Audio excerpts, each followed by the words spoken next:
Lord, it's another GitWotch episode with me, Omegon. Joining me this time is On Shi. Hello. And Commissar Holt. Hey there. So firstly, you might be asking yourself, why is Commissar Holt, On Shi, and Omegon in the same room together? This is an Alpha Legionnaire, an Imperial Commissar, and a fucking Tau. This is like against all the rules. Well, my response to that is that the Allies Matrix allows this, so shut up. Secondly, why are we doing the Outer Circle again? And that's because the Outer Circle put out this video about tanks from 30k and 40k, and Commissar Holt and On Shi being, two guys I like to go to ask about any tank questions I have, and myself knowing a bit about Imperial and Chaos tanks and how they are applied. Know that this dude's guide on all this stuff is kind of bullshit, and it like insanely bullshit. So, let's begin.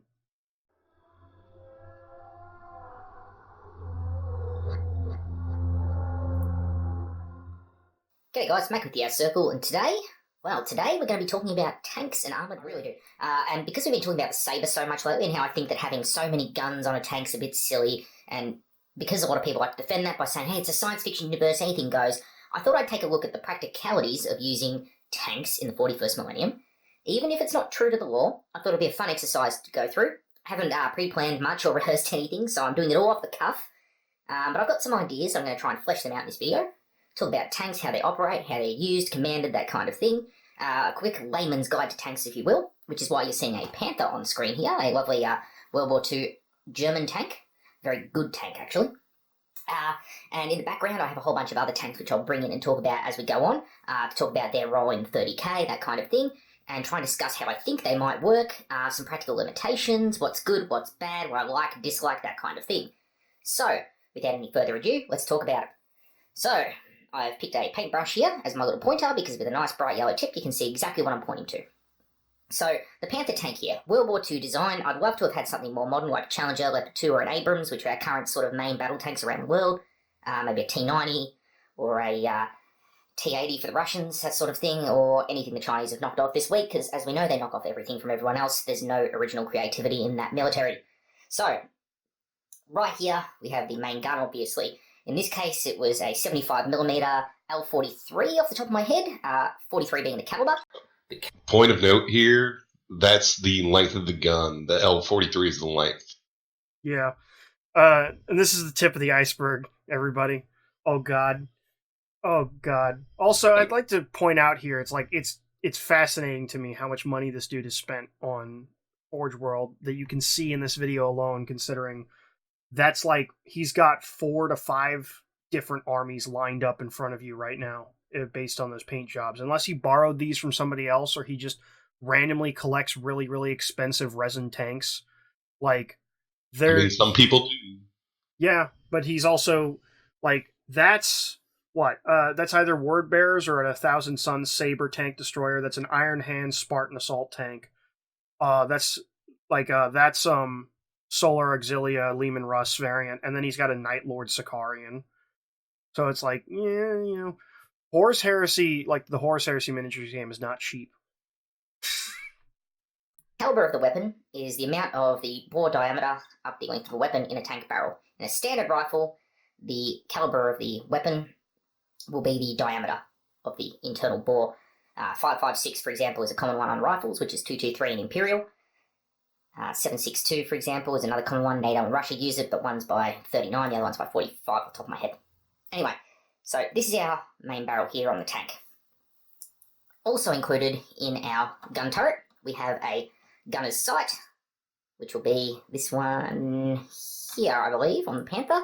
So I'm pretty sure it's a gunner on this side, loader on this side, commander at the back there. We also have a machine gun built into the mantlet. The mantlet, of course, I'll pull the turret off here. I'll figure out which way the slots line up. Making a fucking fool of myself. There we go. The mantlet, don't worry, that's not going to be the last time. Yeah, on the front. The mantlet moves with the barrel up and down and provides an armoured shield to the occupants inside the turret. Usually this is the thickest armour on the vehicle that you're looking at. This one in particular on the Panther, just as a historical note, has a flat part down the bottom here instead of being curved like up the top. That's because it was a shot trap in real life and had to be modified. A shot trap is, if this was a curved surface, a round coming in could hit the curve and ricochet, in this case down into the very weakly protected top of the tank and the turret ring, which is this part here. On top we also have the commander's cupola, or Francis Ford Coppola, if you will. This is where he's going to command the vehicle from, and also have the pintle-mounted machine gun on here, as well as multiple periscopes or viewports around it. And again, we'll talk about many of these things when we get to the other Heresy tanks. So, turret aside, at the back here we have our engine bay. Very weak part of the vehicle. Thinly armoured, obviously has to have big vents for the radiators, and so it was a common target for aircraft that were striking the tanks, and of course plunging fire from artillery and mortars. On the sides of the tank, we have the sloped plates, and then on the front of the tank we have the front glacis, or glacis. Just find a nice angle to show the front of the tank. So on the German tanks, we actually have a driver and a co-driver / radio operator / bow machine gunner. This was eliminated from more modern tanks. The Germans preferred to have a frontal drive sprocket on their tanks, which is this here. So this is the actual part that's driving the track. The rest of the wheels are the road wheels on the tank. And on many tanks, we have what you call return rollers, which are the small wheels you often see up the top that are just holding the weight of the track. Now, because these tanks have a frontal transmission, it means that the occupants have to sit above it to some extent, because all the drivetrain from the engine has to run through. That meant the Panther's hull was taller than many of its contemporaries, but, you know, nothing crazy. I mean, the Shermans have the same problem. Something like the T-34s, on the other hand, sat much lower, but I've been inside the T-34. Believe me, it is very uncomfortable. I helped restore a T-34-85, and that's now located in the Bandiana Museum, and I didn't do much. I want to stop here to make a note. This is absolutely a thing that everybody should remember in the future, because he claims to have helped restore a T-34 that's in a museum, and he has claimed in other videos that he was an armorer for the ADF, and he has all this technical knowledge about weapons and warfare and tanks and everything. But he kind of makes a fool of himself in this video. He says a lot of shit that doesn't make any sense. He does, but he's also got some good information as well. Yeah. Like, he's hit and miss, and he hits big and he misses big.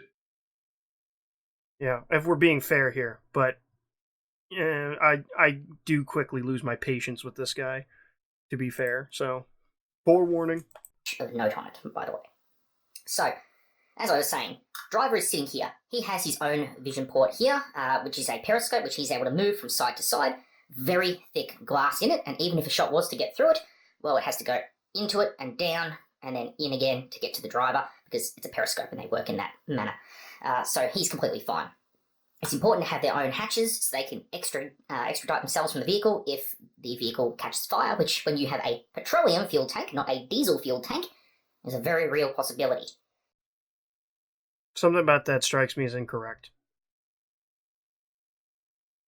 Well, the Germans did use gasoline engines, but they never had the issues. Also, stemming back to that book that was written about the Shermans and Death how... Traps. Exactly. What I was going to say was, because I know that the Germans used gasoline and kerosene engines on most of their tanks, but the reason why I stopped that to say sounded wrong, and I was going to wait if you guys said anything, was I remember specifically because of Death Traps, a lot of people thought that there was this erroneous story about how Shermans would burn because they had gasoline engines, and they found out during testing. This wasn't even in the field, it was during testing that this became a myth, and they figured it out even then, that it was actually improper ammo storage and not the engine and the fuel itself. Yeah, and that was a thing before wet storage for shells became a thing or became popular and fielded. Spaced armor was the name of the game, but that was the thing. If you hit the ammunition for it, more than likely it would cause a chain reaction and a subsequent explosion. Yeah. But that was the thing. We've had 40 or 50 years of bad history saying that Shermans and other gasoline-engined tanks were death traps just for the fact that they were gasoline-fueled. If you try to throw a lit cigarette in a bucket of gasoline, it's not going to catch fire. It's fumes that catch fire, not the actual fuel itself. I was also going to say that also like what he should note here is that like is with the German tanks, a lot of the time that they were on fire was because the standard doctrine until the 76 millimeter came online for American tanks during World War II was to just fire their smoke rounds at them. As far as I know, because their smoke rounds were white phosphorus based, and that would set the outsides of the tanks on fire, and it would cause the crew to panic and bail out if it didn't actually just set the whole tank on fire proper. Or am I off base on that one? I believe that's unverified. Yeah. Yeah, I could see. I would say it's plausible for the use of smoke shells. I mean, obviously, smoke shells were used definitely against emplaced and entrenched infantry, anti-tank guns, other tanks, whatnot, because it obscures vision. Now, that being said, if you actually hit a target with a smoke shell, because it is white phosphorus based, it's going to stick to, whatever you shoot it at. So it's plausible that you've had, especially at the time frame of late war tank battles in Europe, that you might have green crews that just don't know any better. They get hit with a shell, it looks like they're on fire, and I could definitely see a green crew that just bails. Yeah. I could also see, like, if you had because, I mean, during the war period, none of their tanks really looked like this, where they were all clean on the outside. Like, they always had, like, random blade of armor, extra ammo, like tons of junk and backpacks and stuff hanging around on the outside for extra supplies because the space on the inside of the tank was always at a premium. So I imagine that, like, if they were struck at that time, then, like, the outside, like, just even if it was just random accessories, they might catch on fire because, like, a single mote of white phosphorus would be so hot. We also have lights and recovery points on the vehicle. On the German tanks, they also had facilities for mounting plates on the sides because they found that later in the war, the Panthers were taking hits from anti-tank rifles in the sides, which could theoretically penetrate them, and did. So by putting a thin sheet of armour on the side, was able to reinforce it enough in order to prevent that from happening. So they never went with the Panther 2 project because of that. In the back of the turret, it was it wasn't really just to have an extra little thin layer, it was to have a form of spaced armor. Yeah. And ablation. Just the ablative plating in general principle. Like, the ablative plating principle in general, right? The way spaced armor works is when a HE shell impacts, it'll cause spalling and cause internal damage. By having it go from impacting on a metal surface to open air to re-impacting on a metal surface, the material transition makes it lose a lot of its effect. It's kind of similar to like shooting a gun underwater versus shooting a gun into water. Yeah. Also, with spaced armor, even if you hit it with AP, the armor piercing part of the shell, because they weren't really using sabos at this point, it would penetrate the first plate, and it takes an incredible amount of energy to penetrate that, especially the plating that they were using. It's just not a mild steel. They're actually using an armored plate for the spaced armor, so it would hit that initial armor plate, go through, and it's got that air gap, and it just loses so much energy and mass of the shell by ripping through the first sheet that it just doesn't have enough speed and mass to penetrate the actual armor of the tank. Yeah, and I know that not Germans weren't the only ones who were doing this, and like even if they didn't have armor plates to put there or something, like there would be tank crews that strapped like logs and random other hard materials that they could find on the side there as like, makeshift ablative armor. Well, not just that, but they also would use equipment that they had other uses for as makeshift. Yeah. Like right, a real popular one with the Americans was sandbags and timber logs. Yeah, and if I recall correctly, back in the day, you could model like a lot of Imperial Guard tanks with sandbags as like extra armor on them. Like if you had the extra armor upgrade, you could put put sandbags in them on their kit, and that would be a thing. There is a joke about the Soviets and their ablative armor. Not quite, but yeah. Yeah. I mean, I understand the philosophy behind it because that was Zhukov, but and he had a method to his madness. But like, you know, as a layman reading like any other doctrinal literature without like really understanding the context, it looked like it was crazy. Well, when your main supply that you have to win a war is strictly manpower, as they say, when everything looks like a hammer, or correction, when all you have is a hammer, everything begins to look like a nail. Yeah. Yeah. So let's get on with it. Cause like here's the sad part is like, you know, like you said, he's got good points and he's got a lot of bad points when he's talking about actual armor, but the vast majority of the stupid stuff he says is about the actual 40k tanks. So it's weird that a man can screw up fiction this much when he's coming from a standpoint of like practical real world knowledge. There's also another escape hatch. The problem with a lot of the escape hatches in tanks is they're fucking small. That was a loader's something hatch. Bad does happen to you. Yeah. You're not going to have much time to get out of the vehicle. And on the Panther, these hatches do clear the mantlet. On the earlier British Army, Panzer 3s and 4, on the earlier Panzer 3s, they actually had escape hatches on either side of the turret, but the Panther here, exactly like he said, is going to be it's going to be for loading shells. Yep. You actually have to have the turret to the side in order for the crew to have enough room to get out. This is obviously really fucking bad for your crew survivability, and wasn't really solved in the British Army until they got to the Centurion, which is, of course, the world's greatest tank of all time. Yeah, suck on it, teeth. Yeah, now, totally. Let's just throw out the fucking Abrams, the Leclerc, the fucking Challenger. Just greatest tank, 1945. I mean, yeah. I mean, he is Australian. He's going to represent the Commonwealth, I guess. The best tank in the world is 80 years old. Yeah.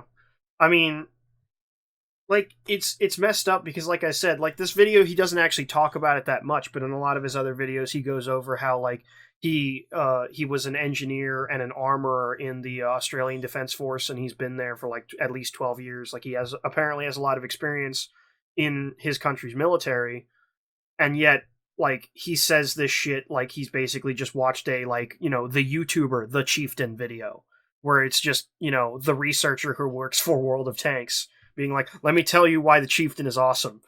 And it sounds like he's just kind of parroting talking points, you know what I'm saying? At least when he says that.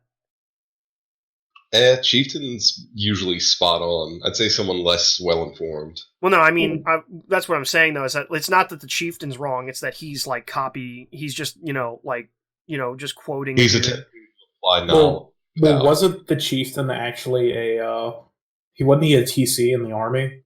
Yeah, well, he was an Irishman who emigrated to the U.S., and how he emigrated was he joined the National Guard, and then his National Guard unit got deployed because of the Boogaloo in Iraq, when we started deploying National Guard units everywhere. So he was oh no, and he was a tank commander in Iraq of Abrams. Well, and hold up, talking about National Guard units, wasn't one of the units at 73 Easting, wasn't that a Guard unit? It might have been. I just started watching a documentary about 73 Easting, and I'm sure that'll come up if I do a later video about 40k tank design. But something I want to cover with this video that we're definitely going to go into more detail with once he starts talking about all the Imperial tanks he has on display here is for a very unfortunately the design philosophy at GW and Forge World seems to have been, let's do World War I tanks and then never move past that. Because they have yet, the most modern tank designs they have are on alien tanks that they made to look alien and not actually and all the practicalities of them are totally an accident. And all Imperial tanks, like the most advanced, as far as like a modern, like from a design perspective, most advanced Imperial tanks are Forge World only, like the Malcharion and the Macarius, and they're like basically just Churchill tanks. Like they've never really gone past World War I, World War II tank designs for most Imperial tanks, and it's weird. It's just you don't see something that looks like an Abrams or like a modern modern Hammerhead. tank. Yeah. Meanwhile, the Hammerhead, who like people complain about for some reason, and it's like, no, this thing is great. But yeah. Moving on. Pros and cons of something like a Panther, of course, you could spend all day going through, but the important thing is big cupola up on top for the commander, and that you've got this sloped armor. Well, I say sloped armor. Sloped armor has positives and negatives, and we'll talk about that as it becomes relevant. But the big thing is your commander. The commander's job in a tank is everything. It is the hardest job in a tank, even harder than being the poor bastard loading the gun, because the commander is usually, even in a combat situation, sticking up out the top of the vehicle. Anyone want to say anything? The commander is not usually sticking out of the top of a vehicle in a firefight. Yeah, that's why there's viewports all around the cupola to see. And I think actually on some versions they gave him a periscope as well. Yeah. Not only that, on some tanks, the commander even has a secondary periscope just in case. Yep. Yeah, now I will say I do agree with him. Being a TC is probably the hardest job of a tank. Not to mention it's a leadership role, but also the fact that, especially for the Germans, when you're trying to traverse difficult terrain, typically what would happen is the TC would dismount, so he could give directions better because just visibility is so poor. Because his job is to look around at the battlefield and say, there's all these other tanks that need looking at and targets to be identified, picked out, and destroyed. The gunner knows how to do his job. The loader knows how to do their job. So what the commander will do is tell, and in many vehicles he even has his own ability to traverse the turret, and he'll say, we have a Lehman Russ over in this direction. They'll pivot the turret to point at the Lehman Russ, and then the gunner will do his fine adjustments to take it out. Meanwhile, the commander is already trying to pick out his next target. Or if there's too many targets, he's going to make the decision to get out of there. He's also going to be talking to his radio operator, and in more modern tanks, because we removed this person from the tank, the commander's doing that job as well, he'll be talking to the other tanks he's working with in order to communicate to them. We have 3 tanks coming up on the 12 o'clock position. Looks like this kind of vehicle, or maybe it's an infantry position. We're going to have to go for a high explosive option. There are many things that come into play. This poor guy is doing a hell of a job up in the top of the tank, the poor commander. And the problem is, even though you've got all these periscopes, the vision is terrible, trust me. Go put your head inside your letterbox. That's what it's like looking out of a tank. Because you can't have big open windows and good vision out of a tank. Because, well, you just can't see anything. You're creating weaknesses by putting holes in the thing. That's why everything has to be so heavily reinforced around vision points and gun ports, that kind of thing. It's why you see this bow machine gun here, is this big dome. It's a big thick casting they've had to weld into the tank to try and create some more strength and a ball turret around this tiny little machine gun here. It's judged to be too much of a weakness going forward into future designs, which is why it's basically removed from tanks. They said either we can use the machine guns up here and here. So, just point of note there, the reason it's shaped like that isn't just for strength, it's so you can get the perfect mixture of angle of fire and strength without sacrificing the armor, and they didn't get rid of that position because of the machine gun. They got rid of it because the radio man became redundant. Yeah. I mean, I want to know, because this is the first time we're stopping the video to really talk, really make a point about it, but he's going to go on later and say some really off-the-wall shit. I want to know why he has such a problem with sloped and curved armor. Because it seems to be he has he weirdly seems to act like it's way less effective and way less practical than other people believe it to be. Well, modern ammunition design definitely negates some sloped armor, but still, geometry is geometry. If you hit a piece of sloped armor at, such an a great angle, or rather a shallow angle, it's gonna do less damage or glance than if you had hit it straight on. Uh, it's not a matter of whether or not sloped armor is effective, because it is, but with modern armor and modern ammunition, it's less of a concern than it was in the 40s. But it's still a thing. I mean, look at modern tank designs. Look at the front glacis on like any tank. It's going to be sloped. Yeah. I mean, on an Abrams, it's like a 30-degree angle, I think, just off the top of my head. Yeah, but also, to be fair here, is the Abrams and a lot of other modern designs are way closer to the ground than this Panther, or obviously any of the Imperial designs. Than this Panther or any of the Imperial designs. I mean, not really. They're about the same off the ground. They're just not as tall. That provides a difference in angle too, though, I would say. Or we're fucked. So keep that in mind, because now we're going to go into our 40k tanks. Well, 30k tanks. So first things first, let's start with something pretty traditional, which is actually the Lehman Russ. Now you can pretend, in this case, we can get rid of the whole machine gun. So this here is basically the same sort of concept. We have our turret, we have a cupola, we have some sort of vision devices, probably this large site here, some sort of thermal imaging site, possibly the commander's thermal imaging site. This small site here, or possibly that larger one over there, that periscope, could be gunner sites. Can't tell you if they are or aren't, but it's a likely guess that one of them is. I can tell you that those are more than likely not thermal sights. This is just a lore thing, because that is a Lehman Russ variant that you only can find during the Heresy, because the main gun on that is a Volkite Demi-Culverin, which is it's unironically a Martian heat ray. So it's likely those are not thermal optics, because when you I imagine for this, there's some kind of optics though. I think is what he's driving at. Yeah, I just want to point out though that if you're imagining that Lehman Russ crews have thermal optics on stuff like a Lehman Russ Executioner or any of the other energy weapon based ones, it's probably not. They probably not, because that's just stupid. That's not something people think of. So the commander is able to pick his targets and slew the turret around onto the target, and then the gunner will do his job of destroying the target. The commander's going to make sure it's destroyed to some extent, but he's again going to be picking out other targets, figuring out they need to get out of the area. Letting higher up know that, hey, we've engaged the enemy. I'd like to point out as well that this design doesn't have much of a cupola. You can see it's got viewports or something around the lip, but that cupola is barely there. Yeah, and I mean that's like half the Lehman Russ variants. Though this is one that's like that whole turret is a resin casting from Forge World, and the rest of the body, aside from the power plant, and the gun really are like half of this kit is plastic and half of this kit is resin.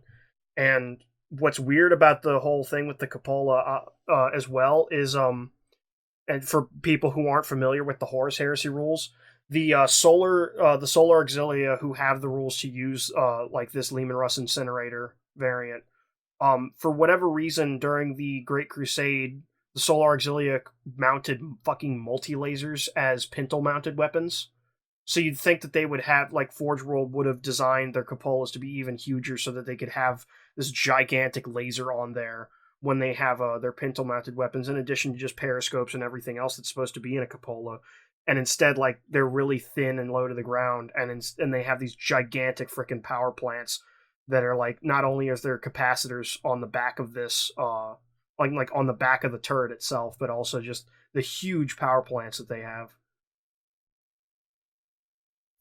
Some capacity, if they're working with other vehicles, he's going to say, hold the infantry back perhaps, or keep the armoured personnel carriers out of the way because there's some actual tank engagement going on here.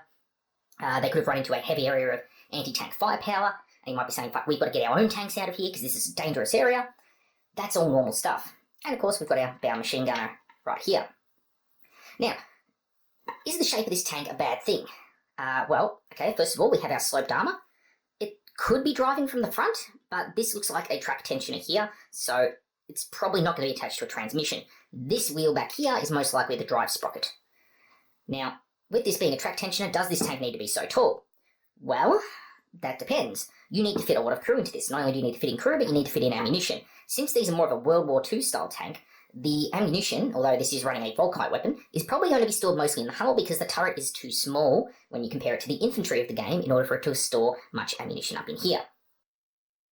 I want to point out That's not exactly fair, considering that the infantry and the tanks of the game are all out of scale, and the tanks have historically been out of scale for a long, long time.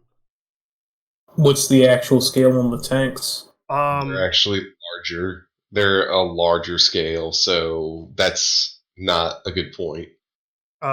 What, like the tanks are a larger scale than the infantry? Because I always remember that the tanks are too small for the game. I thought it was the tanks were too large. I believed that the tanks were 1/48 scale and just shitty designs. I have to look it up again, but I always remember that the tanks were too small for the game, and then like they had stuff like the guardsmen, like the Cadian plastic kit and the Codicium plastic kit was ridiculously out of scale because all of them are like almost as big as Space Marine models when Space Marine's supposed to be like head and shoulders larger, and that's like the gold standard. But each edition they changed the scaling of it because every edition they were like drastically redesigning the entire model lines, like codex to codex. Well, and he says that it's a World War II design, but this style design with the it's like a Mark large IV. track. Yeah, that fell out of favor in the early interwar years because it's just not a good design. Yeah, it's for crossing. It's for crossing trenches, and so are the sponsons, and they have the same track assemblies and the sponsons as if like every single battlefield is trench warfare. Right. Now, if we're fighting on Krieg, I could definitely see, but that's not the case. And strictly from a maintenance standpoint, having your tracks where you can't even access them, it's a maintenance nightmare. Yeah. Therefore, we need a bit more height in order to store the appropriate amount of ammo. On top of that, our main escape and entry hatches on the vehicle are here. If this tank has an accident, there's no way the driver is getting out anywhere here. He may be able to climb out through this frontal door, like on a T-34 tank, but again, having done that on a T-34 tank, it's horrible. There's a channel... the World of Tanks channel... You know what's more horrible? Burning to death. Yeah. Also, this is, like... I'm not saying that he's not being fair with this. It's just I don't understand why anybody who, like, because not just he, but other people review 40k tanks and their design and then talk a lot about escape hatches. It's like, like, the problem is not that there's, it's not that they're designed without escape hatches and that's a design flaw. It's that people come from the perspective that the Imperium cares about there being escape hatches. Because they don't. With regard to the Lehman Russ, he's pretty much on the nose about everything that he actually says. Yeah. Also, on modern tanks, you want to know where the escape hatches are? They're typically on the bottom of the hull. Yeah, and he doesn't really turn it over. Not that like they would model the escape hatches on the bottom of the hulls, because they don't like. Until very recently, they've never really modeled anything on any of the bottom of their tanks. Like if you get like even like 4th or 5th edition. 5th edition like Land Raiders, and you look at the bottom of them, like past the assault hatch, that's just flat. Like they don't even have like striations or anything. Like they don't model the underside of their tanks. Tries on the T-34 and finds it to be quite a difficult task. So we've established we've got escape hatches for the crew. We're talking about why it's high. Does the tracks coming up and over the top, is that a bad thing? Well, not really. Most tanks, the tracks are coming up to the height of the hull. The thing is, tanks nowadays are a lot shorter because the drivers are laying in a reclined position, not a standard sitting upright position, because the controls allow them to get down lower. The sloped frontal armour, now, you would get back to this point. A lot of people point out to it being an invention of World War II, the T-34, that kind of thing. Well, the sloped frontal hull armour, it was known about. Renault FT tank from World War I had a very sloped hull. People knew what sloped armour did. The problem is there's a compromise, and the compromise is the more you slope your armour, the less internal volume you now have. Whereas a tank with a big, flat, square front, well, that thing has a lot more volume and a lot more internal space for you to occupy yourself with. So, whilst, yes, for a thinner amount of armour, you're getting an equivalent of protection to a flat surface, you are, of course, taking away internal volume, and shots that now land from a more vertical angle are actually going to be more likely to punch through, which means artillery rounds or tank rounds that are fired over a longer range that will lob in. Alright, let me fucking stop you right there, bud. The average difference that a long-range tank shell has in deflection in the angle is 3 degrees or less. So, and as for, like, saying modern tanks don't really have sloping because you're sacrificing space, look at any of the fucking T-series tanks. Any of them. I was waiting for you to, like, tell me to stop, because... And, like, his argument with, like, the fucking artillery is gonna have a different angle of impact is also fucking retarded, because they're gonna be shooting HE. Yeah. So it doesn't matter. I mean, the way you deal with tanks is artillery and aircraft anyway. Like what? As someone who, like, artillery, it's very difficult to get steel on steel, and if that tank is moving, it's even fucking harder. Yeah. What a point. What a point. Surface, whereas a tank round coming in from a long distance and hitting the flat side is actually going to have a harder time penetrating it, unless, of course, the side... 3 degrees! It's great, too, because I didn't really stop to say this when he was talking about the escape hatches, but a thing about this tank is that, like, the vast majority of Leman Russes you don't actually see without their sponsons. I don't even know why he has one without sponsons, really. Because, you know, they don't really change the effectiveness of the tank in game. As a matter of fact, they always make it better when you're playing the tabletop to have sponsons on it, unless you're trying to save points. And the thing is, like, the sponsons are just a gigantic structural flaw in general, which is why modern tanks don't have them.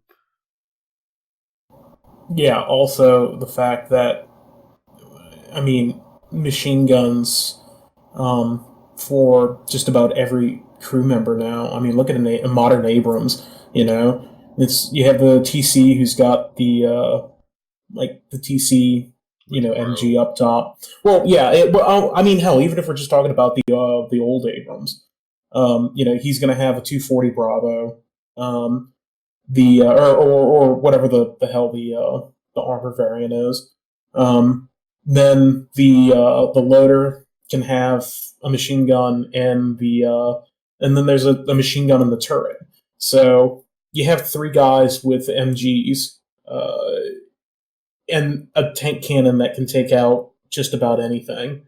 Yeah. There's absolutely no reason, and that's why this is a major issue with a lot of 40k tanks, is that aside from literally like 3 variants I can remember out of all the ones I know of in the Imperial and Chaos lines, they don't have coaxials. And of those variants that I remember, one of, like, Baneblade and Hellhammer have coaxes, and their coaxes are ridiculous because they're autocannons.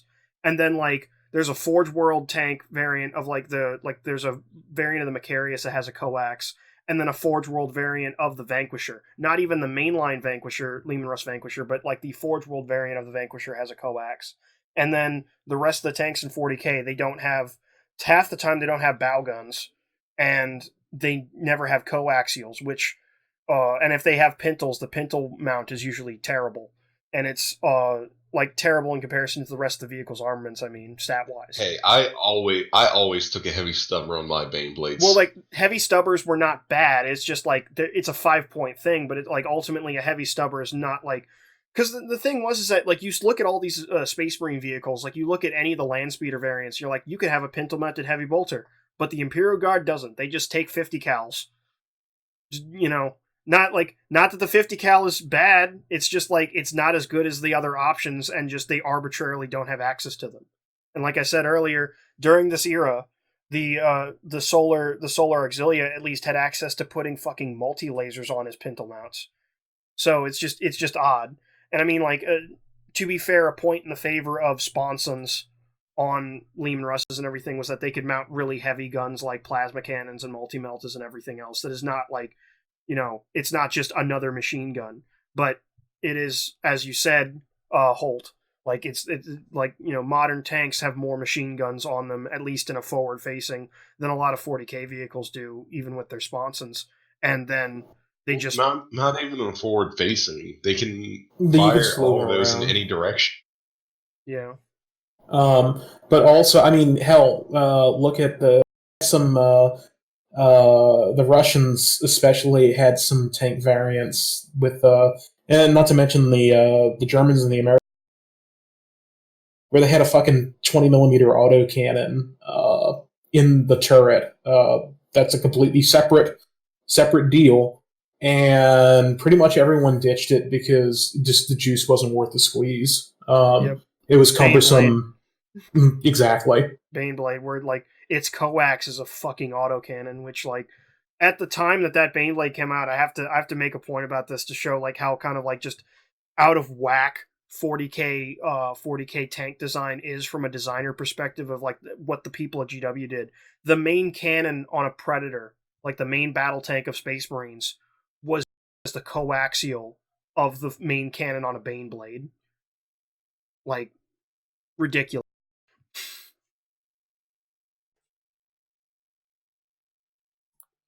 Because there is a chance of deflection, and also the cross-section is thicker. So that's our Lehman Russ. Even our armoured personnel carrier, in this case the Aurochs, which is about the size of the Sabre, is another great example. So here is of course our driver and our driver's hatch. Very large hatch and exposed. Probably very thick armour, you'd imagine, but it's also going to be wide enough for the driver to lift, probably with some mechanical assistance, such Stop as it here. ram. Okay, so looking at this tank design, he mentioned shot traps at the beginning of the video, and that's what this tank design screams to me. If you look to either side of the driver's position, it's got it's got these massive holes pretty much in between the driver's hatch and the treads, and around that, goes in there could possibly ricochet and would act like a shot trap. But it's a terrible design. It really is. Yeah. I believe this is the reason why that is. The model is a backwards Lehman Russ. Is this the backwards Lehman Russ? Because this looks more like, I think this was the model that's like it's a variant of Rhino. Look at the treads. It's a backwards Lehman Russ. Yeah. Oh yeah. Because this is the APC that the. The reason this is a bad design is because somebody just turned it around and went, "Oh my god, we can sell even more tanks with the same model kit." There's a like, when it comes to just Imperial tanks in general, like there's a line from Mr. Regular, like the YouTube channel about car reviews, like regular car reviews, where he talks about like how a very American move with car designs was to create a basic body and chassis and then carvel your way to a fleet of cars based on chassis toppings. And that's basically like the entire design philosophy GW and Forge World has had for like 20 years now, where like how many like the Sicarian over here was like a revolution when it came out, not because it's like really cool looking or anything, but because it's like, look, it's not a Lehman Russ, Chimera, Rhino, or Land Raider variant. It actually looks like they actually sculpted a new tank. Holy shit. I haven't seen an actual new tank in 20 years. Meanwhile, you go back to like 5th edition, 6th edition Space Marines. Look at the Stalker and the Hunter. We found these STCs, and it's just another goddamn Rhino variant with different shit on the top. Woo. Gas ram, that is, not a hydraulic one, or springs. But it's there. So this is where our driver is living and occupying himself, and this up here is our commander's cupola. Now, it doesn't have a good That is cupola. a commander's escape hatch. He can just stick his. He doesn't mention these. He doesn't mention these doors on the top and the back either. Whoa. It's an APC. That's where all your guys are going to bail out when they start getting shot. Yeah, because they can't drop the back ramp. No. Well, okay. So the commander's hatch. I mean, take a look at that quarter turn ring right there. That's to put a machine gun or a mounted gun up there where he can slew it around in, what is that, like a 85-degree arc? Yeah, that's not even a full That's not even a full 90-degree arc, is it? No, that's a terrible design, and I've seen stuff on that on naval ships and stuff, but that's a little bit different case. But having a square hatch and not actually having a cupola, that's a terrible, terrible design. And y'all said this is supposed to be an APC? Yeah. Yes. Yeah, having it where you'd have to literally climb up and out. My understanding, so bear with me. There's a back hatch here. There's a rear and then hatch. They have the top So doors. if that's blocked, you have the top for emergency exits. Okay. Now it's not like a BTR or the Russian ones where you either have to climb on top or dive out between moving wheels. Hey man, it could be a Bradley. One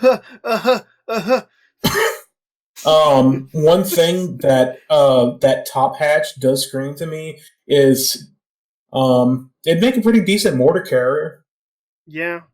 Well, the thing is that it would, except for the fact that they don't even really need to, because if you wanted an actual mortar carrier, you don't get a Lehman Russ chassis. You just get the fucking Griffin that they already have. That's based on the Chimera chassis.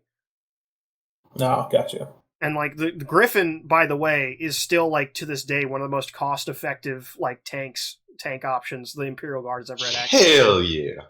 Griffins, the only reason why the Griffin wasn't seen all the time was because they didn't let Guard players have it for 3 editions for no reason. They got rid of it in 3rd edition, and then 7th edition they came out with the Wyvern. And it was well, I could take a Colossus Siege Bombard, or I could take Manicore missiles, or I could just take 3 Wyverns and destroy all infantry on the board forever. Head up out the top anyway. It doesn't matter if he doesn't have periscopes. He also has some... Doesn't matter if he doesn't have periscopes. Did I hear that right? We should just rewind it to the beginning of the video, and he's talking about the Panther on how essential it is to have optics and periscopes and viewports for your maybe I should just edit that cut in, just all these periscopes and then no periscopes. It's cool, guys. Fucking kill me. Sort of sight unit built in here, which may be some sort of night sight, something like that, but generally the driver will have one of those behind his own periscope anyway. I have to look But the same basic principles apply. Driving wheel, probably the back wheel because the track tensioner is up here again. Large side hatch on the vehicle, rear and on top, so the crew can get out in the event of emergency, and of course because it is an armoured personnel carrier. Vindicator. This is where we start to run into some problems. Great design, sort of like something like a Stug, one of these well... Stug! Great design, guys. Great design. It's a fantastic design. Okay. If we're talking about turretless... And also, I looked it up. I was spelling it wrong because I thought it was Aurochs, the old English spelling and pronunciation of ox. No, and no. This is a fucking Rhino variant. It's not a Lehman Russ variant. It's a Rhino variant. Look at it. Hey, at least it has a rear hatch. Yeah, I will say I'm corrected. I just saw those tracks and it looks like a backwards fucking Lehman Russ. If it was a backwards Lehman Russ, I would have given it more credit, just because that means that they were at least trying to reuse the model kit in a different way than just let's just make a Rhino but not a Rhino. And it's a Rhino variant for the Solar Auxilia, and it has for some reason a heavy stubber that's a Bren gun on it. Oh, so if we're still talking about the Aurochs here, if y'all look at the front picture with the driver's hatch and everything, if you look to the right of that, there's a literal piece of flat armor that has optics mounted to that. Once again, shot trap, and then obviously where the treads connect to the body of the tank. Yeah, now that you gave me a good close-up picture, you can actually see that the hatch is the driver's hatch has a fucking angle in it. Yeah, but it has a flat arm. Yeah, but the very front of it, where his feet would be, is completely flat. Yeah, this is awesome, isn't it? This is fucking cool. It's so great. It's so much worse looking up close. Also, I'm now seeing it's got massive hatches on the side as well. Yeah. So at least At least you're the guys you're carrying can bail out in any direction, including the front, based on the size of that driver's hat. The thing that I want to know is why all of the extra armor hardening is on the back and not the front. Like, well, I see, and that's the thing with like fantasy tank designs is I understand it's an aesthetic that they're going for. Supposed to be all industrial and shit. That's why we have a fucking brass steam or a brass exhaust pipe coming out of either side. That could just be how it's painted. To be fair, like you can always paint it. Yeah, it doesn't have to be brass. It could be space titanium for all I care. But it is an odd aesthetic choice, and a rather unrealistic one to have all that extra bracing on the flat parts of the tank.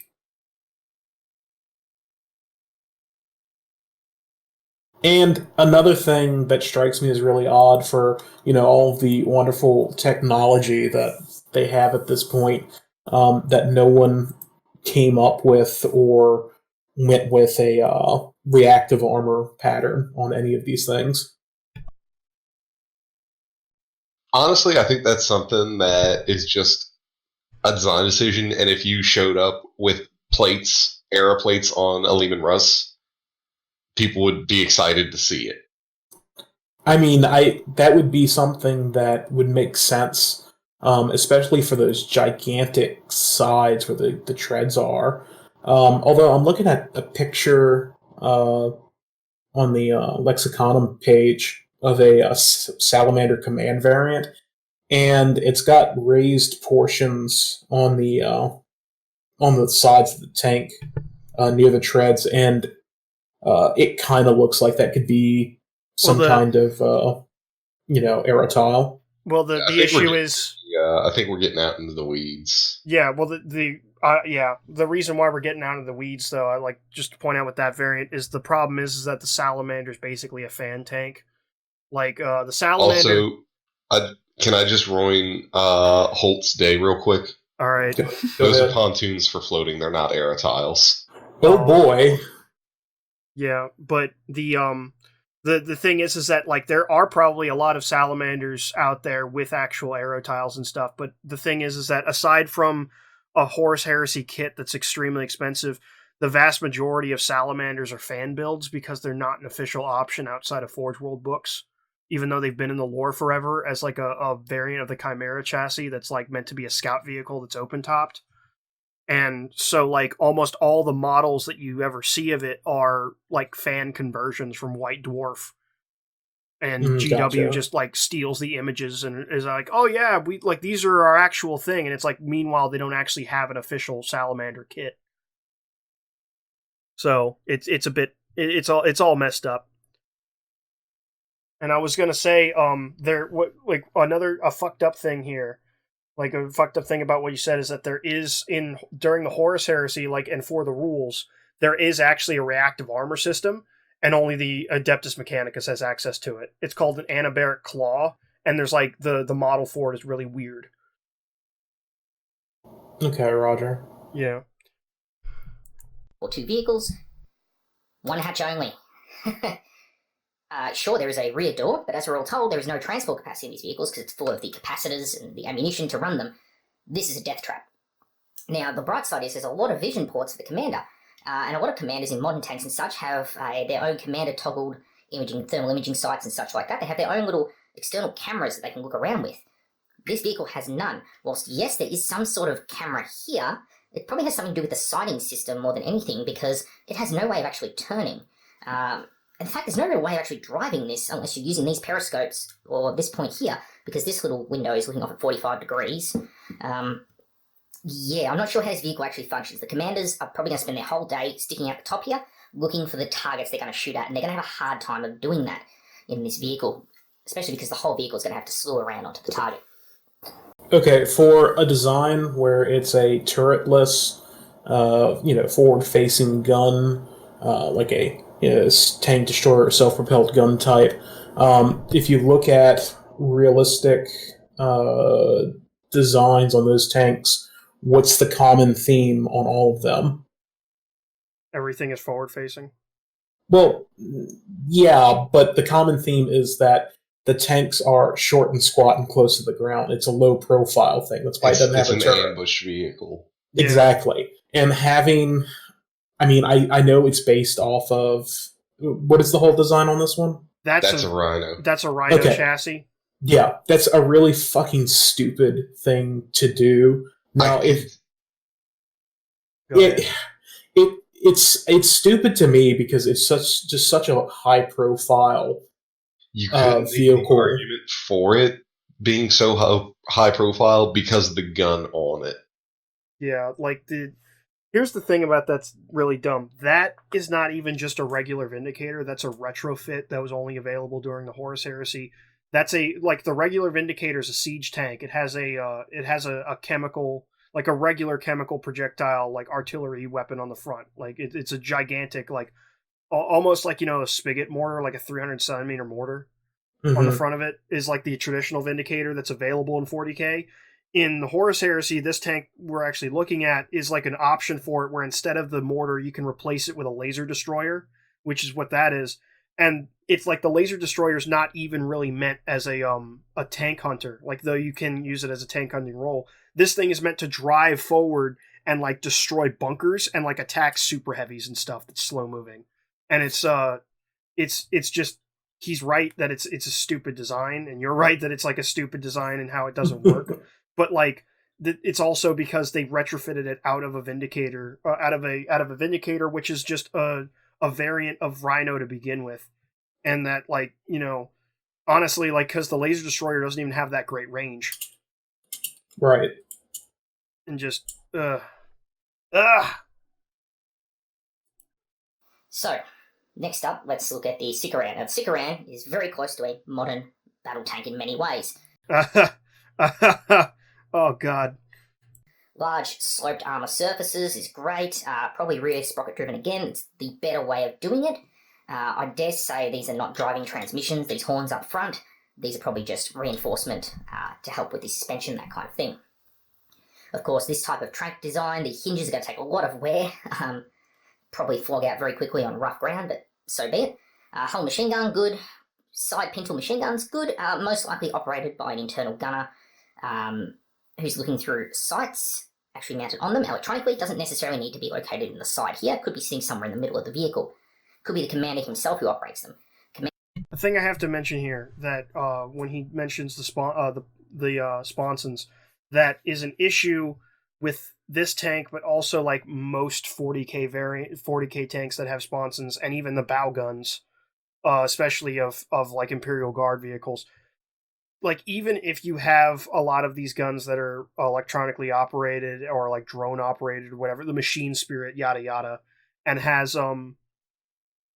have these outside things that aren't part of the hull, they still leave, at least on the conventional firearm side, like when it's a heavy bolter, they leave the bolts and like the entire function of the gun outside the vehicle, so it can't be unjammed if it ever jams or there's a misfeed of the ammunition or anything. Well, on modern operated, like electronically fired guns and everything, typically what happens is they have a system that attaches to the charging handler bolt system on it, where you can actually electronically operate it in case it jams or something. The issue is jams. that's not really modeled on this, and also like the Horus Heresy model line is better about this, as you saw with the Leman Russ incinerator that he had, where the bow gun on it actually has a covering. But a lot of the older, like mid and older, like mid tier and older, like anything from prior 6th edition, especially like the Leman Russ was horrible about this. Their models, if you put like heavy bolters on their sponsons or their bow gun, the whole bolt and everything would be outside, and those vehicles are explicitly said not to have real machine spirits or electronic firing mechanisms or anything. So it meant like, and Onshi knows exactly what I'm talking about, where like even the basic bitch Leman Russ with a heavy bolter, like the standard issue heavy bolter bow gun on it, had the slide and like everything exposed on the outside of the vehicle, and only like the trigger spoons were on the inside. What a shit design. Yeah. Now, granted, I'm willing to give him the benefit of the doubt because, I get it. You can't model literally everything, and then when you have, somebody that's making a model design, it's not the kind of thing that they'd be thinking of. So I can see how that would happen. Yeah. Well, let's move on. Himself obviously has his cupola on top. There's a huge set of imaging sites at the front here which can be used to acquire targets and slew around onto, and he can look around and pick his next target. If the gun is directly above the hatch, it is going to create a problem for the vehicle's driver to get out, but it shouldn't be too bad. Of course, if the turret has a basket, it's going to be fucked for the driver to get out if there's no way for him to climb back and through and up the top. So that's not great. Apart from that, though, the heavily sloped armour and such on the vehicle is good. This area around here, though, is a massive shot trap. But we'll talk about if it's feasible or not in 40k, the shot traps, later on in the video again. Apart from that, all the other standard functions are there on the tank. Alright, so, next up, the Sicaran Arcus, which is, of course, the nastiest variant of the Sicaran battle tank. No commander's cupola. This is a problem.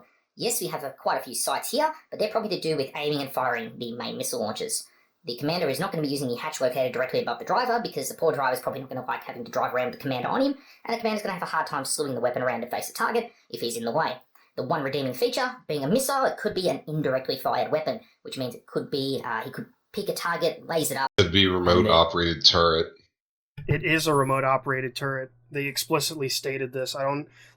This whole section of the video where he complains about the Arcus doesn't make any sense to me because, the Arcus is, it's a non-line of sight. It's an MLRS. It's an MLRS retrofitted onto a fucking tank hunter chassis. They explicitly stated this when they came out with this. I don't know why he's, talking about it like it's supposed to be a direct fire thing. And then, in that case, more than likely, the TC is also the gunner.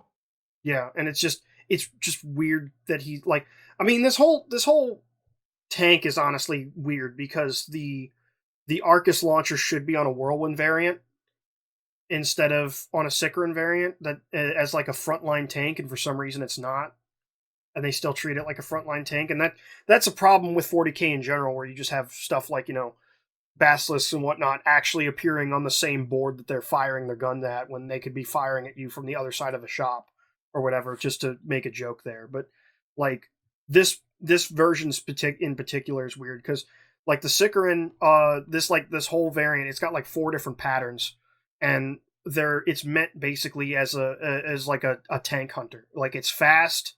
It actually has fast. It's a fast tank. That's its actual unit type. And it's supposed to it's supposed to hunt down light vehicles and heavy infantry on most of its variants, and this MLRS is not any different, but this one, it doesn't really need line of sight for half of its targeting, and when it does, it's so far out of range it shouldn't be on the front line in the first place. So I don't know exactly why they even made this thing when they could have put this turret on, they made the Arcus turret as an alternative to the Whirlwind Scorpius or something. It's just, it's weird to me. I just wanted to point that out, that a lot of his complaints about this particular one don't really seem to hold any water because it's not supposed to be a frontline tank anyway. It's just based on the chassis of a frontline tank. I call this a design of the game flaw because GW stuffing artillery pieces into frontline battles. Yeah. Yeah, it's just it just strikes me as he's complaining about a basilisk being used as a frontline tank when it's not even a frontline tank. Even when it's on the same board, they keep it behind a mountain or a hilltop or whatever. And set and forget. But apart from that, he's pretty much screwed. Me personally, I've put these Iron Hands covers on the sides, but normally, of course, there would be weapons there. So this is slightly problematic. Now, here is a turret of a Sicaran Omega, and this is even worse because these are not indirect fire. We know these are a type of main battle tank cannon, as it were. There is nothing in this turret apart from a poor gunner, I'm guessing, in this top hatch up here, who's able to look out the little viewport to spot things. If this is the commander, there is no lateral vision, nothing sideways. Your own weapons are blocking it. The glare of the glowing plasma is probably also going to be a problem for you. The heat coming off them is probably also going to be a problem for any thermal imaging sites here. So this is what I'm talking about. he talks earlier about, like, this is the same thing as the Panther with all the couple of viewports, and then suddenly, like, oh, he doesn't need a periscope. Like, he has the Leman Russ Incinerator with literally a heat ray as its main gun, thermal imaging. Brings up the Sicarian Omega with the Plasma Destroyer. Oh no, the plasma's going to screw up the thermal imaging. Like, it's like he doesn't think about things longer than a 5-minute span. Well, I mean, he is firing from the hip, so I can forgive a lot of this, but I'm pretty sure there's nobody in that fucking turret. Like, Yeah. There's probably some kind of vision equipment inside that slot that needs to be slightly more armored. Yeah. But and he's got all these power couplings that are exposed. It just doesn't fucking jive because it's, 30K. Yeah. Well, also, I should point out that in 30K, even the Omega sucks for its points and nobody uses it. Nobody actually uses it. They use all the other Sicarian variants. So it's like, it's moot anyway, because you're not actually going to see this on the battlefield. Haha. So basically, this turret is a fucking shambles, even with futuristic technology. I hate to say, because again, something like thermal sights, even if they've got really advanced in the future, are going to have a hard problem with picking out targets at a distance when there's so much background heat of a much higher intensity right next to the actual source. So let's pretend the Omega doesn't exist, mostly because of its rules as well, which are absolutely terrible. The last tank in this little collection here is this Land Raider. Look at those exposed fucking track pins. This is not even like specifically this model. This is a trend with all 30K models that they have terrible, terrible looking tracks. Look at those fucking track pins. That would not last at all. Yeah. Also, I like to note that for some reason that he has the gunner out here. This is also just a problem with 40K in general, that they had so many times when you have a Space Marine Pintle gunner coming out on the hatch of a Rhino or a Land Raider, if you model him with his pauldrons, he's too wide to actually get back in the hatch. No, you gotta do the scuba entrance and exit. Haven't you ever seen that? You just gotta hold his nose, wave at you. No, you point one arm straight up, and you point your other arm, like you hook it in, and you have to like tuck and then slot. Yeah. Well, and that's the thing. Does the lore address that if Space Marine vehicles were operated by regular Space Marines, or did they have like their own like armored They are crew? operated by regular Space Marines. It's actually both. Okay. It's actually both. They're operated by like at least in 40K. In 30K, it's not so clear. In 40K, they're at least for Space Marine chapters. Chaos Marines do whatever the fuck they want. But Space Marine chapters predominantly, if they're following Doctrine, their armor crews are all Martian initiates that work for the fucking Tech Marine that's over whatever company they're in. And you don't even have to model them with the pauldrons if you ever use them. And like a cool thing about them that actually is kind of practically minded from a model perspective is the giant fuck off power pack backpack that they carry around to power their power armor. They don't have those guys don't have those because they're just wired directly into the power source of the tank. Right. So like if they pop out of the hatch, they don't actually have that backpack and they don't really need those pauldrons. It's just, and I've made this mistake myself as a kid. And She can tell you about like my shitty Land Raiders, my shitty Chaos Marine Land Raiders. But like, I don't know why the fuck anybody models puts the fucking pauldrons on the gunner. You gotta add more spikes. You gotta look, man, the Chaos Marine. I'm gonna put spikes on his pauldrons. Look, I'm not defending myself. I'm just saying, Chaos Marines can do what they want because their shit's all retarded anyway. Like, there's no way around it. Like, yes, like just put more trophy racks in the tank. I don't care about being spotted. Your shit's all retarded and you talk like a fag? Yeah, just play Slaaneshi Chaos Marines. Your shit's all retarded and you talk like a fag. I especially love the exposed radiator behind the. That's a problem on every single fucking Land Raider variant. Like, just I don't like they just what is that? What is that dingus next to the radiator back there? This looks. I don't know what this is because I think this is not even this is a Land Raider Proteus, which is a weird thing because it's a variant of the Land Raider that's like, so you know about the Contemptor shit where like Right. the Contemptor came out and all the new people to 40k were like, oh my god, this is a new Dreadnought, and it's not. It's a recasting of one of the old Dreadnoughts they had from first edition that they phased out. The Proteus is basically a recasting of the first Land Raider model they ever made.